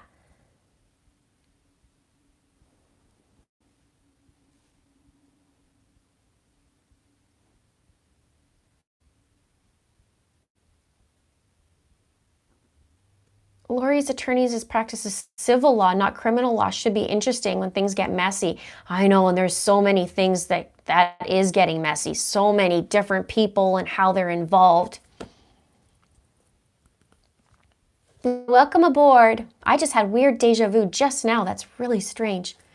Eggs and bacon.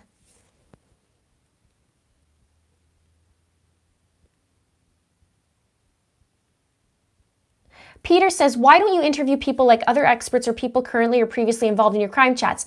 I'm so glad you said that, because just earlier in this live, I just finished saying that I wanted to interview people and start that process on my channel. My channel's really new. I mean, new to me, I guess. I started in December, January, February, March, April. Yesterday was 4 months since I started the channel, so I'm learning, and I really do want to. I did mention I would love to bring Scott on board, Scott Reich, to talk to him about these cases, especially Gannon. But so if you know Scott, hey Scott, if you're watching, but I will email him about that, and I do want to invite a few other people on as well. I'm very picky on who's going to be coming on board, but I would like to have that and you know, start that.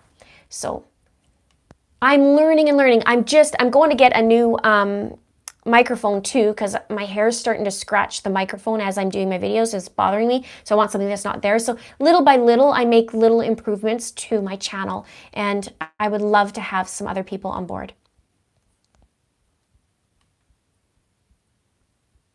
Welcome, Meg.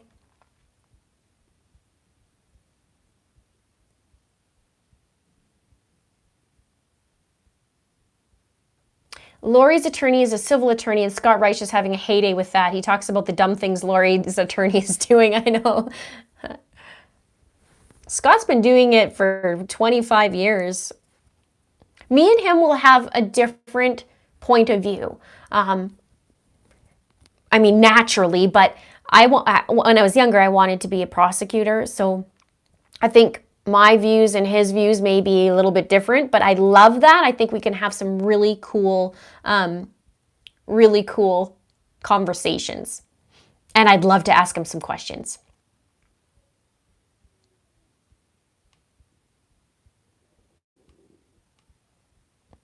Oh, Duty Ron, I've seen him. I've seen him a while ago. I forgot about him. Welcome, Reba. Yeah, I am super new, only 4 months.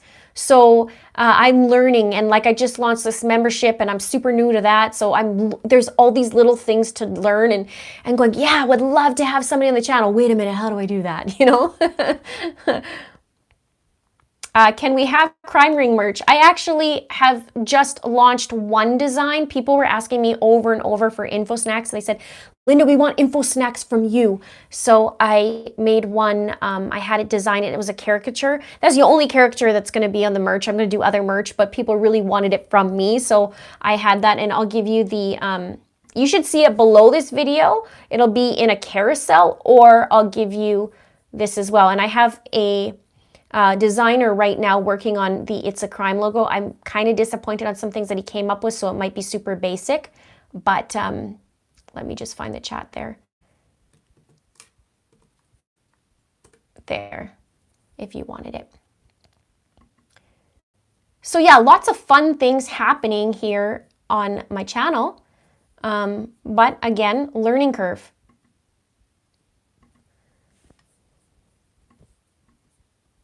And hopefully I can get this all figured out with my camera on live streams and all that too. So little by little. Star Lacey says, Linda, this is for you, your new microphone. Thank you so much. I appreciate it. I want to have one that just clips right to my camera so it's not scratchy, my hair's not all over the place, and for some reason, like I'm getting some really weird sounds now in my videos, and especially in the Lori Vallow ones, it's weird. CeeLo says, what did Tisha do with her bloody clothes? Good question. She would have had to also clean herself up that afternoon, right? So time was ticking for her.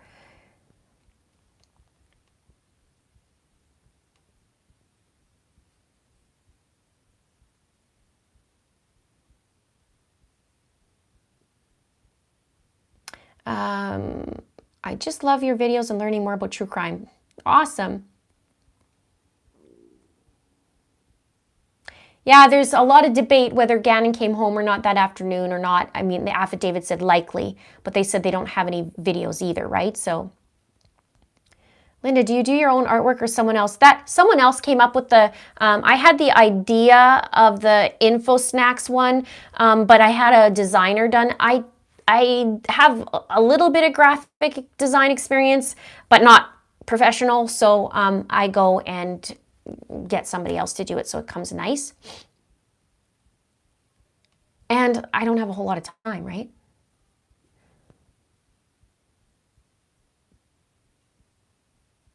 Welcome, Pamela. A lot of new members. They should have put a tracker on the... Oh, I know, that rental vehicle.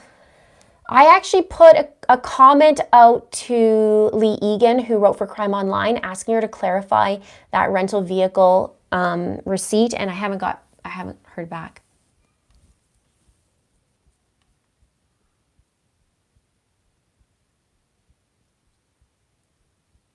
The door cam did not see Gannon. Apparently, they went through the garage.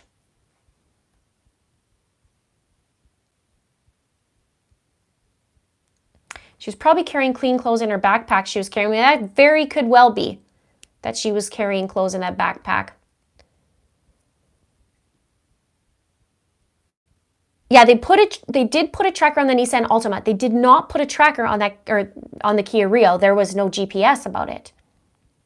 Welcome, Tanya.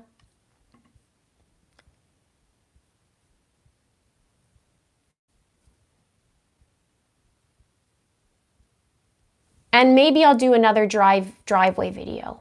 Maybe. Julianne, thank you.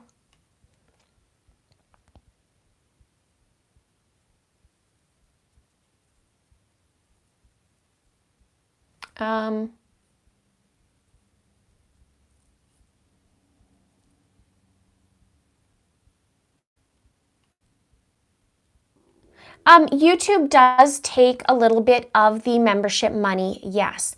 But I'm very happy because we all keep the platform in the same spot, which is less headache for me and for everybody else, because then you're searching everywhere, somewhere else. I gotta go here, I gotta go there. It's all in one spot. So I'm really grateful for that, because it's something that could take a way too much time up, and we're just in one spot. So they do take a little bit, but I'm okay with that.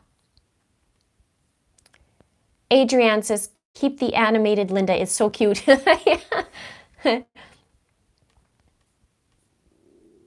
People want let's get into it, I think. Let's get into it. I don't know what I would have for that, though. If you have any ideas, let me know. Julianne. Yes, Julianne, I said thank you, thank you, thank you. Mr. Linda, a lot of people said, get Mr. Linda stuff. I'm going to get him a mug. Yeah, see, let's get into it. But maybe I'll just have a nice typography for let's get into it, I think. And just so you know, the new members as well, you can talk in this chat. If you click the little custom emojis on the bottom left, there's 5 that pop up. I'll show you. And you can use them if you're a member, like that. And then I'm allowed now to do 9 more, so I'll make some more. Yeah, heck yeah, exactly. Code 3 forever. welcome. I'm so happy to have you aboard. That's awesome. The cases that we are talking about is one in Canada that was a mass shooting that happened on April 18th. We're talking about Lori Vallow and Tisha. They're kind of getting mixed up as we're chatting about them. And yeah, and so we're just kind of the end of, man, we've been almost 2 hours chatting. You guys, seriously, I could talk for 8 hours and probably still going with you guys. Miguel says, didn't you cover the Chris Watts case? I did one video on Chris Watts, yes. Then I chose not to do it anymore. I found out after I did that video that the parents didn't want that. Not necessarily to me, but in general, so. Thank you, Christina. Welcome aboard. Okay. Aw, Julie, okay, have a good night. Picture viewpoint of the quote. Let's get into it. Okay, now I gotta open this chat. It's too small here.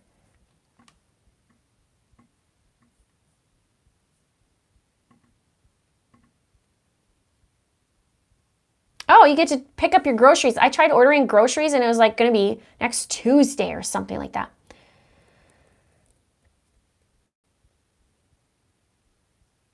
Thanks, Uptown.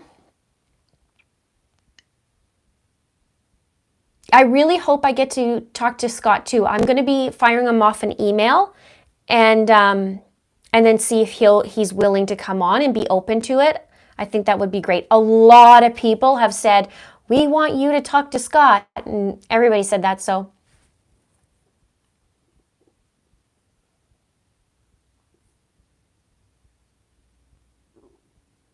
Pamela says, Chris Watts, nothing more to say about him. Yep, pretty much. Well, I have lots to say, but I'm not going to. Let's get into it, eh? Yes, they have grocery pickup where we are. I love grocery pickup, but it's backed up like a week, almost a week backed up.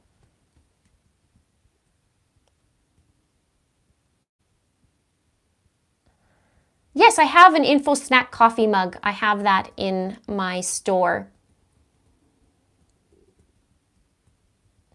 Strange to me that Lori's parents aren't asking about the kids. There is absolutely nothing on them, is there, really? They have on with Lori and Kay Woodcock talking, but they're not. So I've heard a few things but about them, but not from them. See you, Kathy.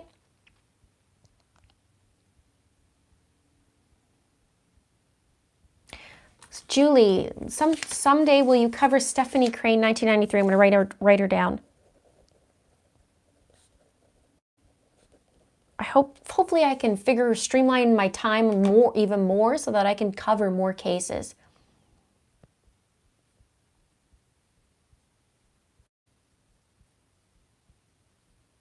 Oh, Scott Reich is who I'm talking about. He's the defense attorney that has his own YouTube channel.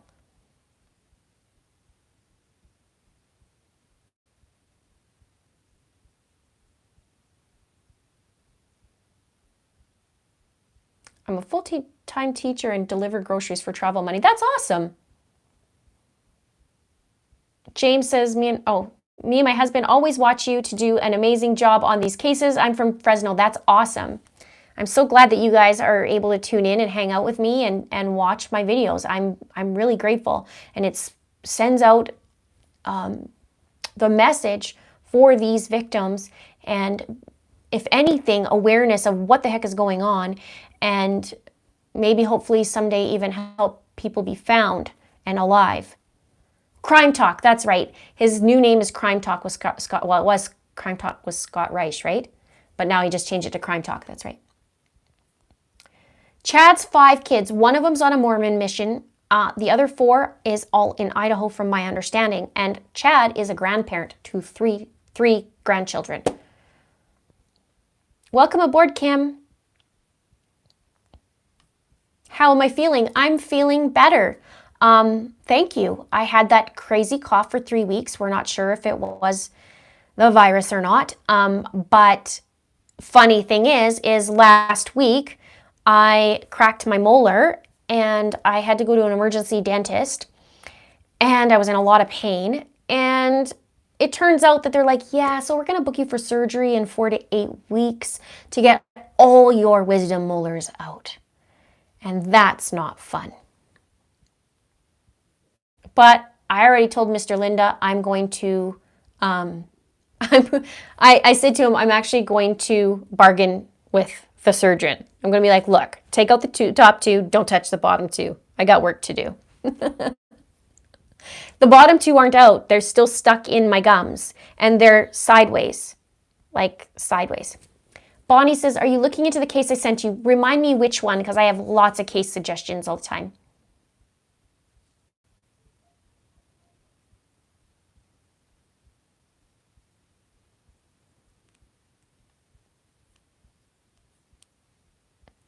If Court TV gets to be in the courtroom during Tisha's trial, watch party. Yeah, girl.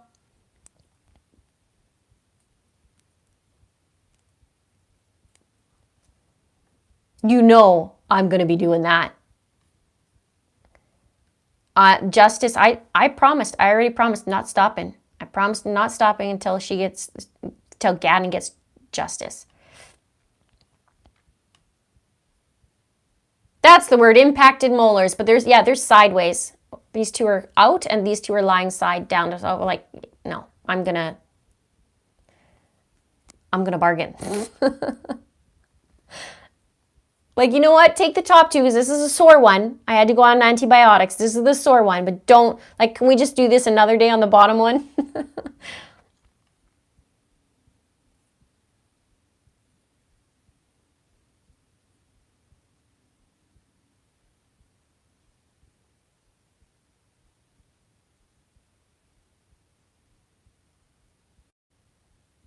Hi, Linda. Ready for info snack? Teabag defense lawyer came hard swinging at a bat at prosecutors. Could you please do? Yes, I saw the video last night, and that Tisha's lawyers came out swinging, and it's ridiculous. And no, Samantha, I'm still alive. And even Scott Reich, this is what I was telling everybody, was that he was saying, well, if you're going to come out swinging, do it right. Like, probably didn't do it right.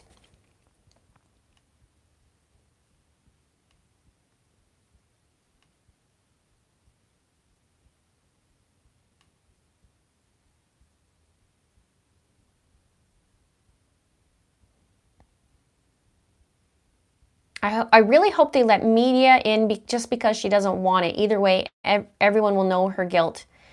Yeah. And it's going to be not so good. The discovery that we're going to find out, it's not going to be good. We thought the affidavit's bad. It's going to, in my opinion, it's going to be worse.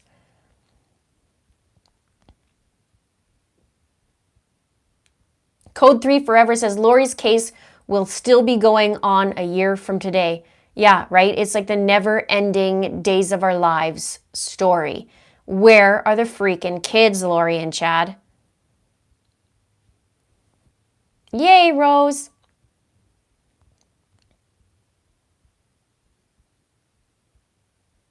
Oh, Chance Engelbert. Yes, I have been looking at it. Yes. I just make myself another reminder.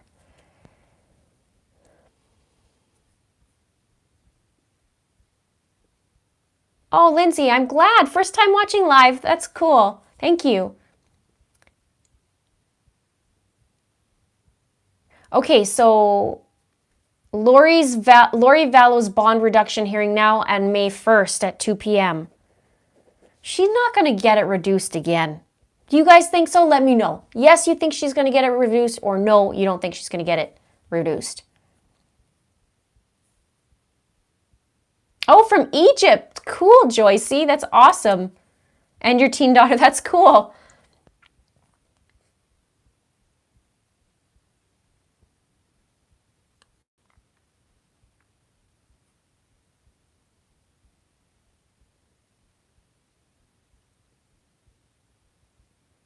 Oh, yes, that's Gannon right there.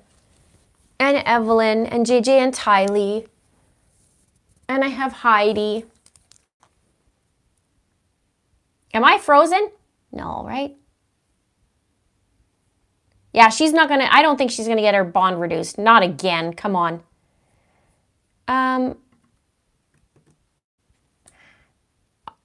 I'll get you the info if you wanted to. Let me just see. Actually, Mr. Linda can, actually, no, here it is. I can do it. I'm just gonna put that link because somebody's asking for a link. There you go. That's for the crime ring. Miss Firegreen asked about, yeah, I don't know if that was used or not. I'm scared to know that answer. I'm even scared to say it.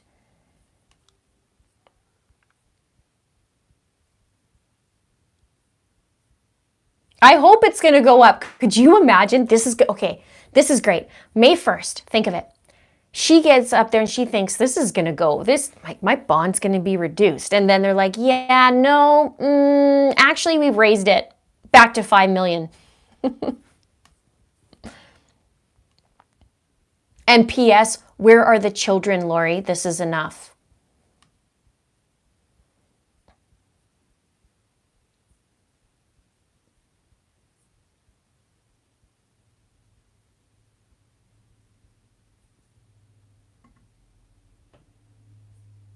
Do I think Lori, do you think that Chad's going to dump Lori? Maybe.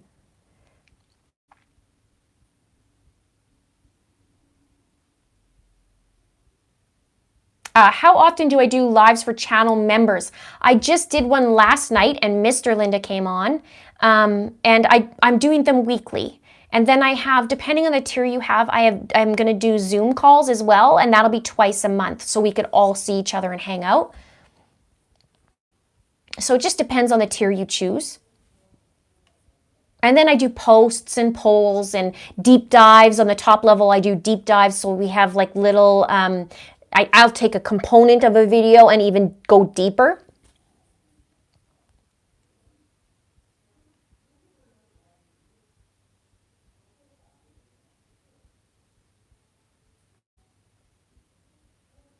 Do we have May Day in Canada? No, I don't think so, unless they call something different.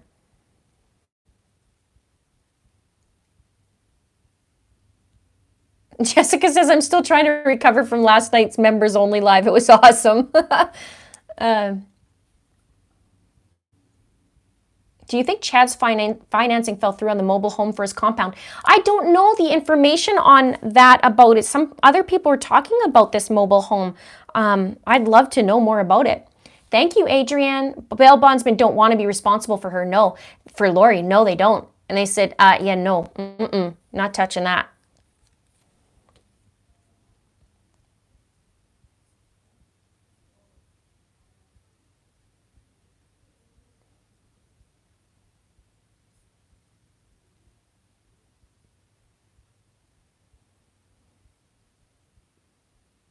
Having a defense is constitutional right as an American citizen. You're right. People in the past were falsely imprisoned without being able to defend themselves. You're right.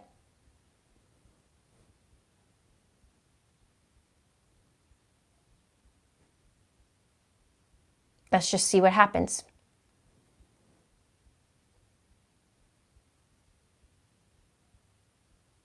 Val, thank you. I see your love notes. That's awesome. And happy Earth Day. That's right. If the children are still alive, can you imagine how scared they are? Yeah, I mean, I teeter on this. I am working on a video. I'm almost done it. And I'll film it and then we'll talk about this. It's going in depth with JJ and Ty Lee. Am I still frozen?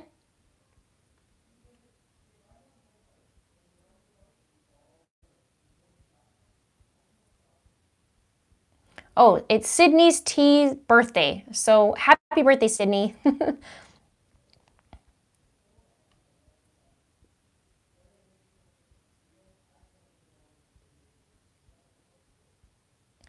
Code 3 Forever says, within 6 months, you will reach 100K.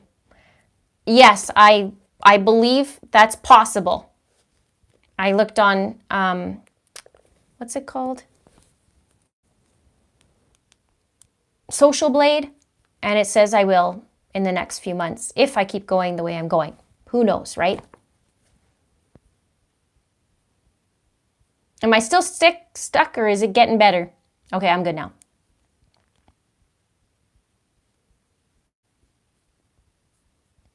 Might have been my my connection.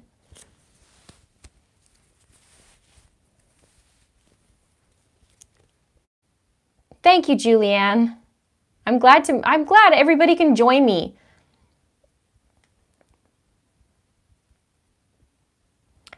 Heather says, hi there, Linda. If JJ isn't dead, why has his needed medication hasn't been filled? Do you think there were life insurance policies on the children? I wonder if there was life insurance policies on them. However, when it comes to the medication, okay, the medication was important. But it wasn't life, what's the word? It wasn't a matter of life and death. So he can still live without this. That's it. It's not critical. Thank you. I was trying to remember the word. It's not critical. And so although it helps immensely for him, it's not critical. So the medication thing, I mean, if that was more important for him, then I would say, yeah, like, whew. But Mr. Linda asked what a medication, it's risperidone. He's on risperidone. And to help with his a variety of factors, and a lot of kids go on it when they have autism, that they'll go on this medication. So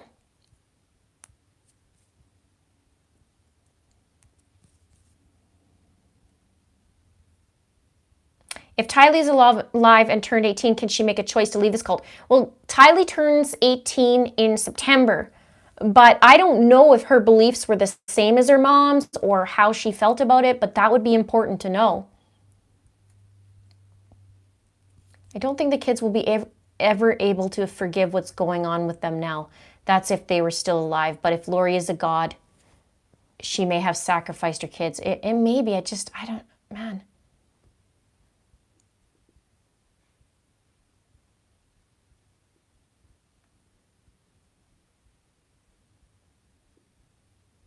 Val said, my kid was on it. I transferred him to CBD oil.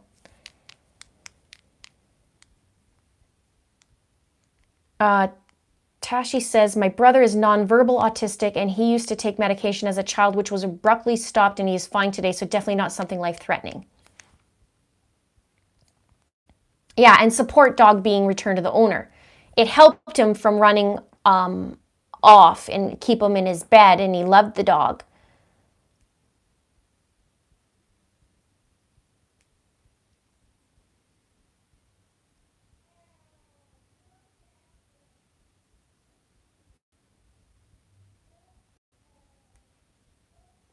Yeah, there's so many unanswered questions, and for JJ and Tylee, I do teeter because it doesn't look good the longer the kids are gone, right? But I'll cover this in a video of some other things I see.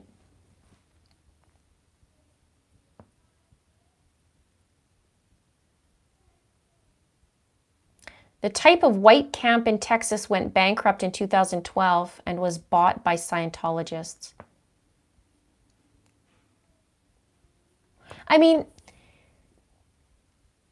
the thing is Lori gets a lot of hate, but Chad should too, because he's just as culpable as Lori. And Chad has an opportunity to say something.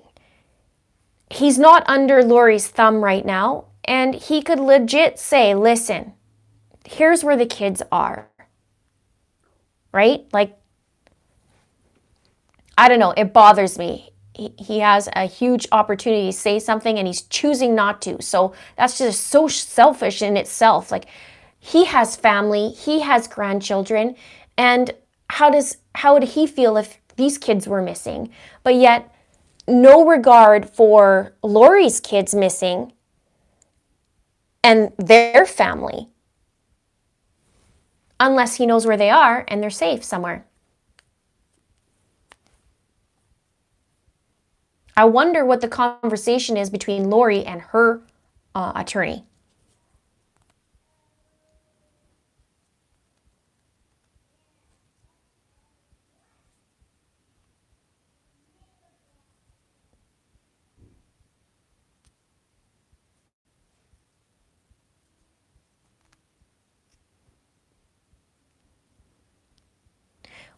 Why do you think Colby hasn't spoken out anymore since he visited his mom? Good question. Maybe he knows the answer now. I don't know. I think if Colby got the real answer and it wasn't good, I don't know, I think maybe he would speak, don't you think? But I don't know him.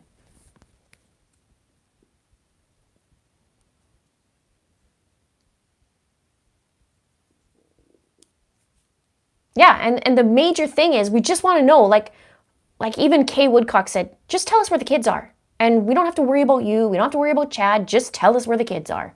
That's it.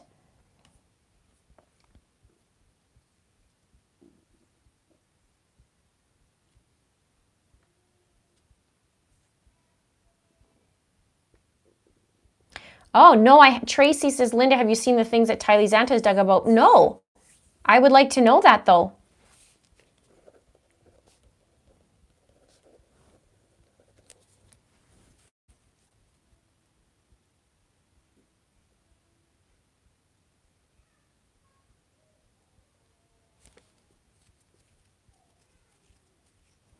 Thank you so much for joining me. I'm not going to be able to be here much longer because I am going to enjoy my anniversary day.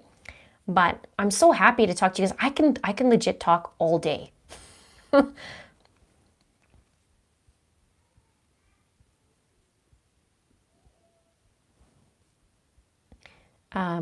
If they were alive, I think she would have given them to relatives to get out of jail so she could continue her life with Chad, and Tylee might know something about previous murders. Or she threatened her. Yeah, see? Yeah, so Pamela says, I heard Lori tried to sell the dog and the program found out and called Lori. Yeah, I covered that in a video. She tried to sell the dog for $2,500, I believe it was. And the trainer sees this as like, I don't think so. You can't just sell a rescued or a service dog. You need to bring him back.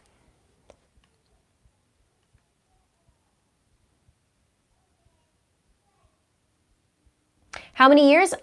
We have been married 4 years today. We've been together for 7 years, and we ended up having our child first, and then we went to Mexico to get married. So we were in the Mayan Riviera in a beautiful resort called the Azul Fives, and we got married there, and it was awesome.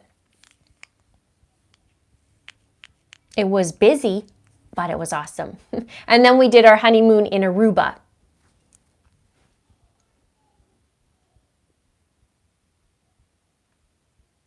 Oh, you mean Annie Cushing is the aunt.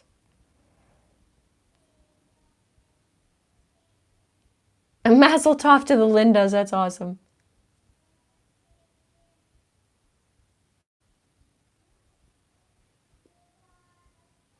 Mike says, women talk all day, go figure.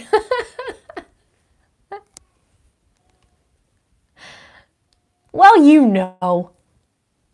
Time goes fast when you're having fun.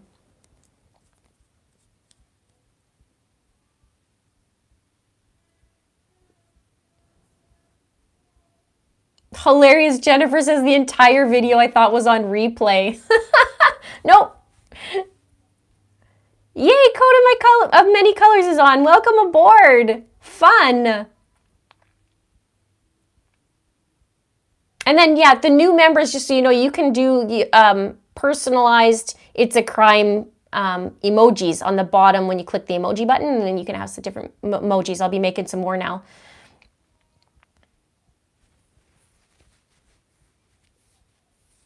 Thank you for all the anniversary love.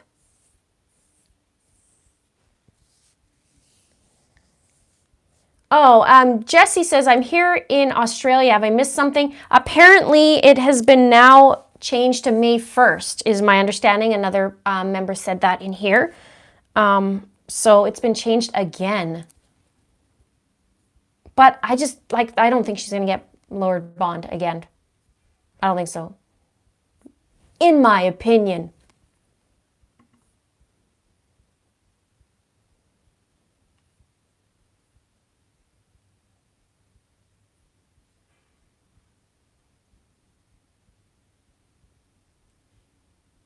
My video's delayed. Yeah, I don't know. There might be something going on with my whatchamacallit. See, I need to eat now. I need to eat because I don't even remember what I'm saying with my internet connection.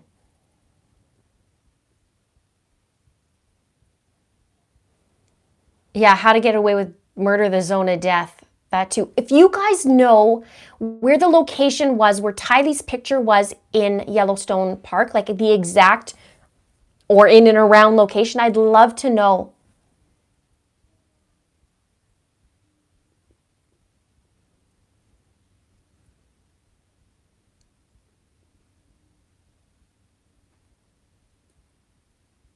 Because that might tell me a lot.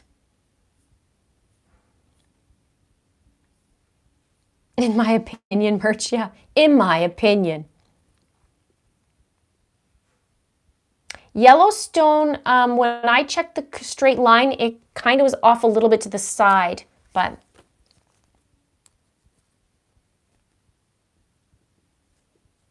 Do you think Lori shot her husband and not her brother? Good question. No, I think her brother still did it. I don't know, though. Yeah, no, I think it's Alex still.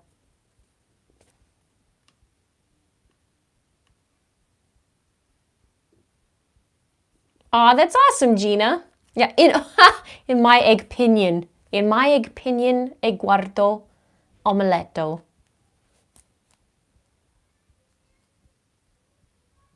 Darzan says 2 hours and 50 minutes feels like 30 minutes. I know, right? It feels really, really quick. Let's have a chit chat, Merch.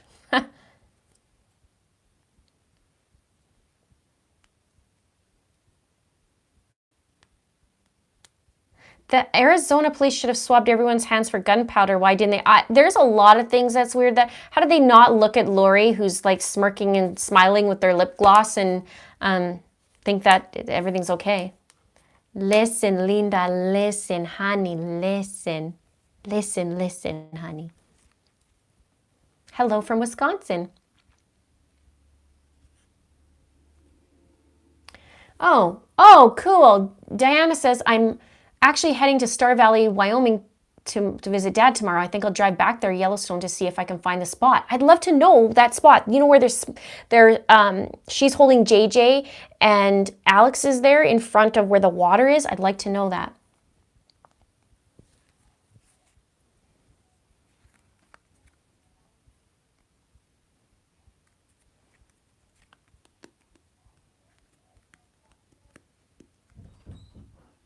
I've been to Yellowstone. It's just crust for soil and hot springs. And geysers. Yeah, the geysers and yeah. Linda, what about the pic of them with the white car with Melanie and Brandon Boudreau? I don't know if I saw that one.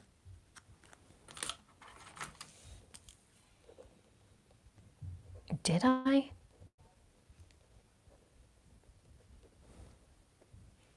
Yeah, the live will be reposted in like as soon as I get off here, and then I'll just, whoops, my earring came out. And then it'll repost.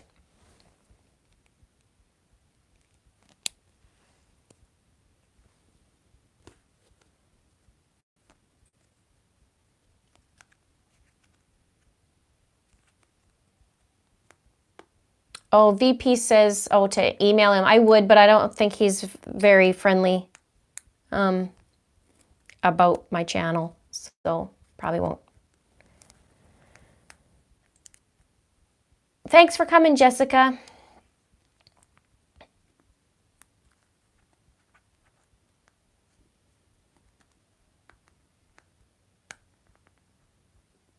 Oh, my wild night.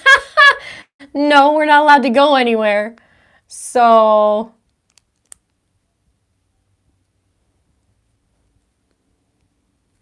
we're on lockdown still.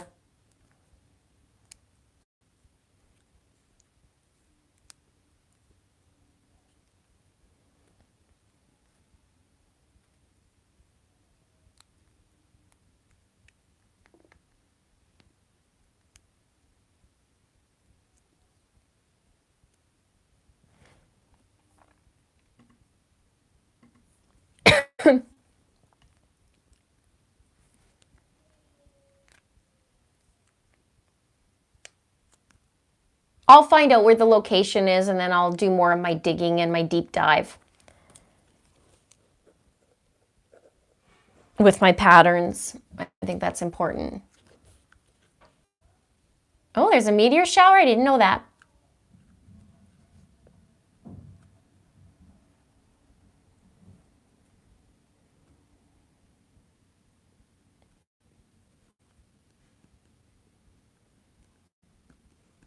So yeah, I'll be with you guys for another 8 minutes, and then I'm going to head off.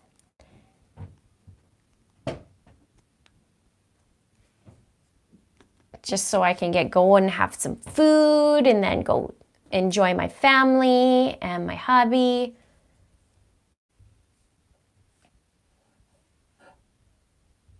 And so what day? We're at Wednesday. Tomorrow I'll get one up. I want the Delphi to get up, the video, and then do some deep dives, and then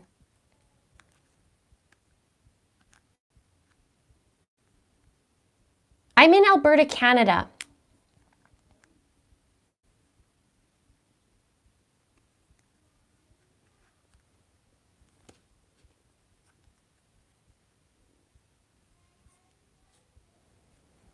And let me see what I just saw another question.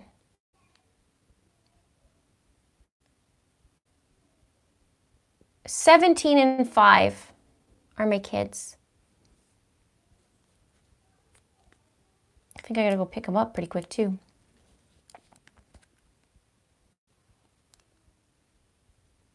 I do a lot of scuba diving.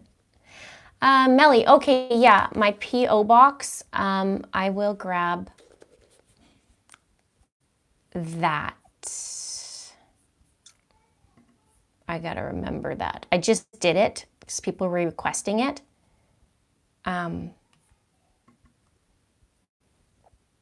Just gotta remember where I could find it. Actually, I might just do a little check here. Well, thank you, Pamela says I look young. You're my new best friend. I have my birthday on the 11th. Let me just look here. P.O. box.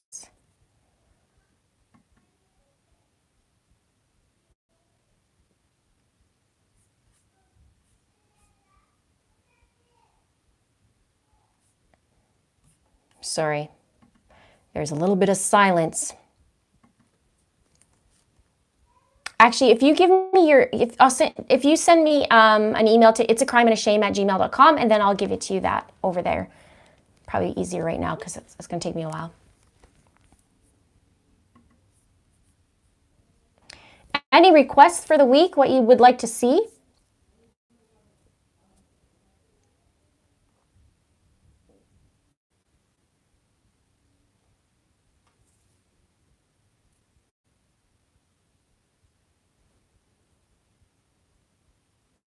Thanks, Melly Doe.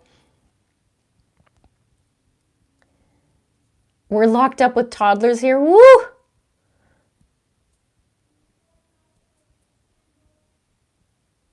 Thanks, Heather. Yeah, I'm going to do JJ and Tylee. I'm deep diving on that. I'm going to do Delphi, the Delphi case. Almost done that to do. And then whatever other new stuff comes out. Megan Boswell has nothing happening yet as far as I know. And Gannon will always have more. I'm I may do a deep dive on a couple things. I have a couple things I need to check out that I've been told, so I want to check into that first.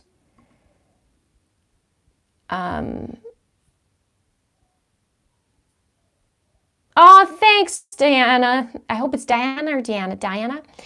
I have a couple of anniversary toasts on me. Thank you.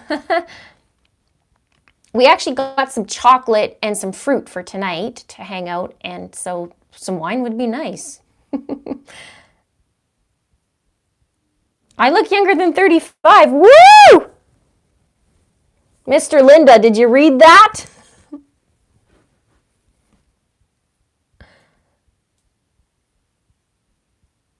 Thanks, Melly.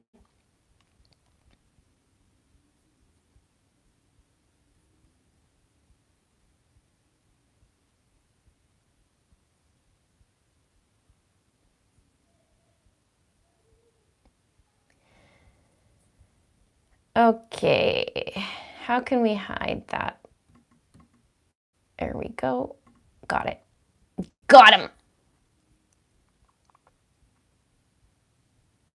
Lori Vallow's her son Colby, who's begging for her to do the right thing, and she still won't. I know. And Colby, Lori didn't even tell Colby they were moving. So I feel like she knew she'd be judged by Colby if she said some things to her. So that's going to be another little dive, I think.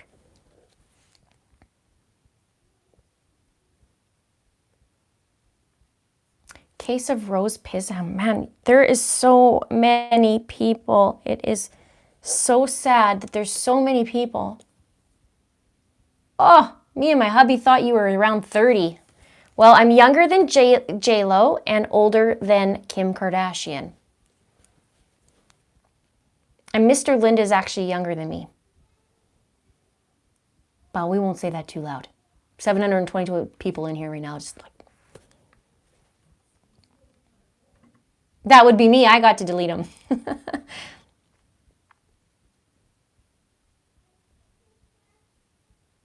I'm going to look into more of that Chad stuff too. Yeah. Prisma rays. Okay. I'm rating them.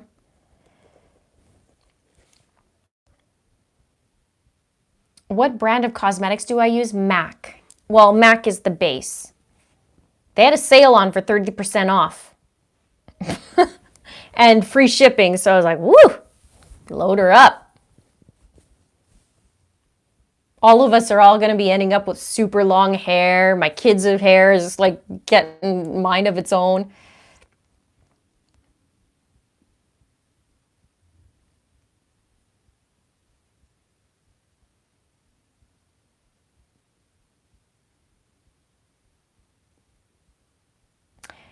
Old Faithful Mini Hot Spring, Yellowstone Park, 60 miles from where they lived. The stream is going too fast for her to see. Okay, I got it, May. I got it. Old Faithful.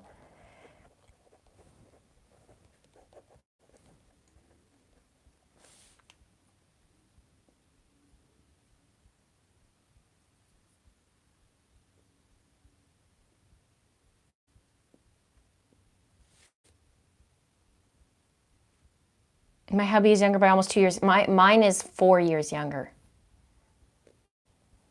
And I said, never. Never would go young.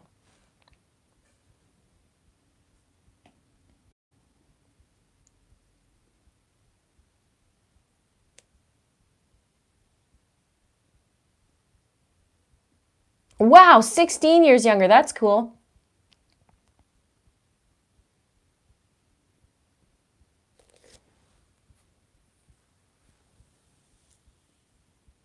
They need to get a super high heat camera to check for skeletons at the bottom of those hot springs. Isn't it like something to a degree that everything disintegrates? I don't know.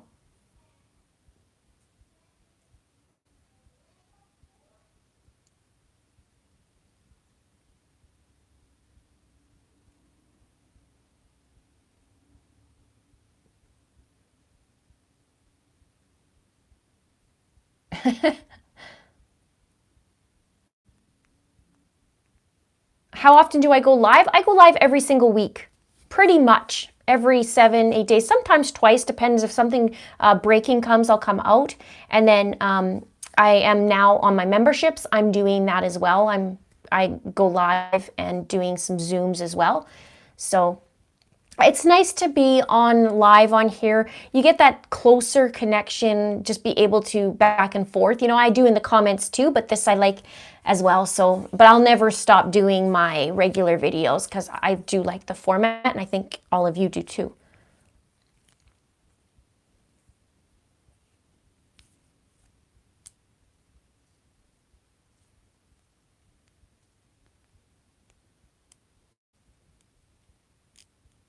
So I think I'm gonna go now though, guys, and thank you so much for joining me today. It's been really, really fun, and I'm glad I was able to hang out at a daytime one and get on too for those who are in the UK and Australia, and be able to be on. So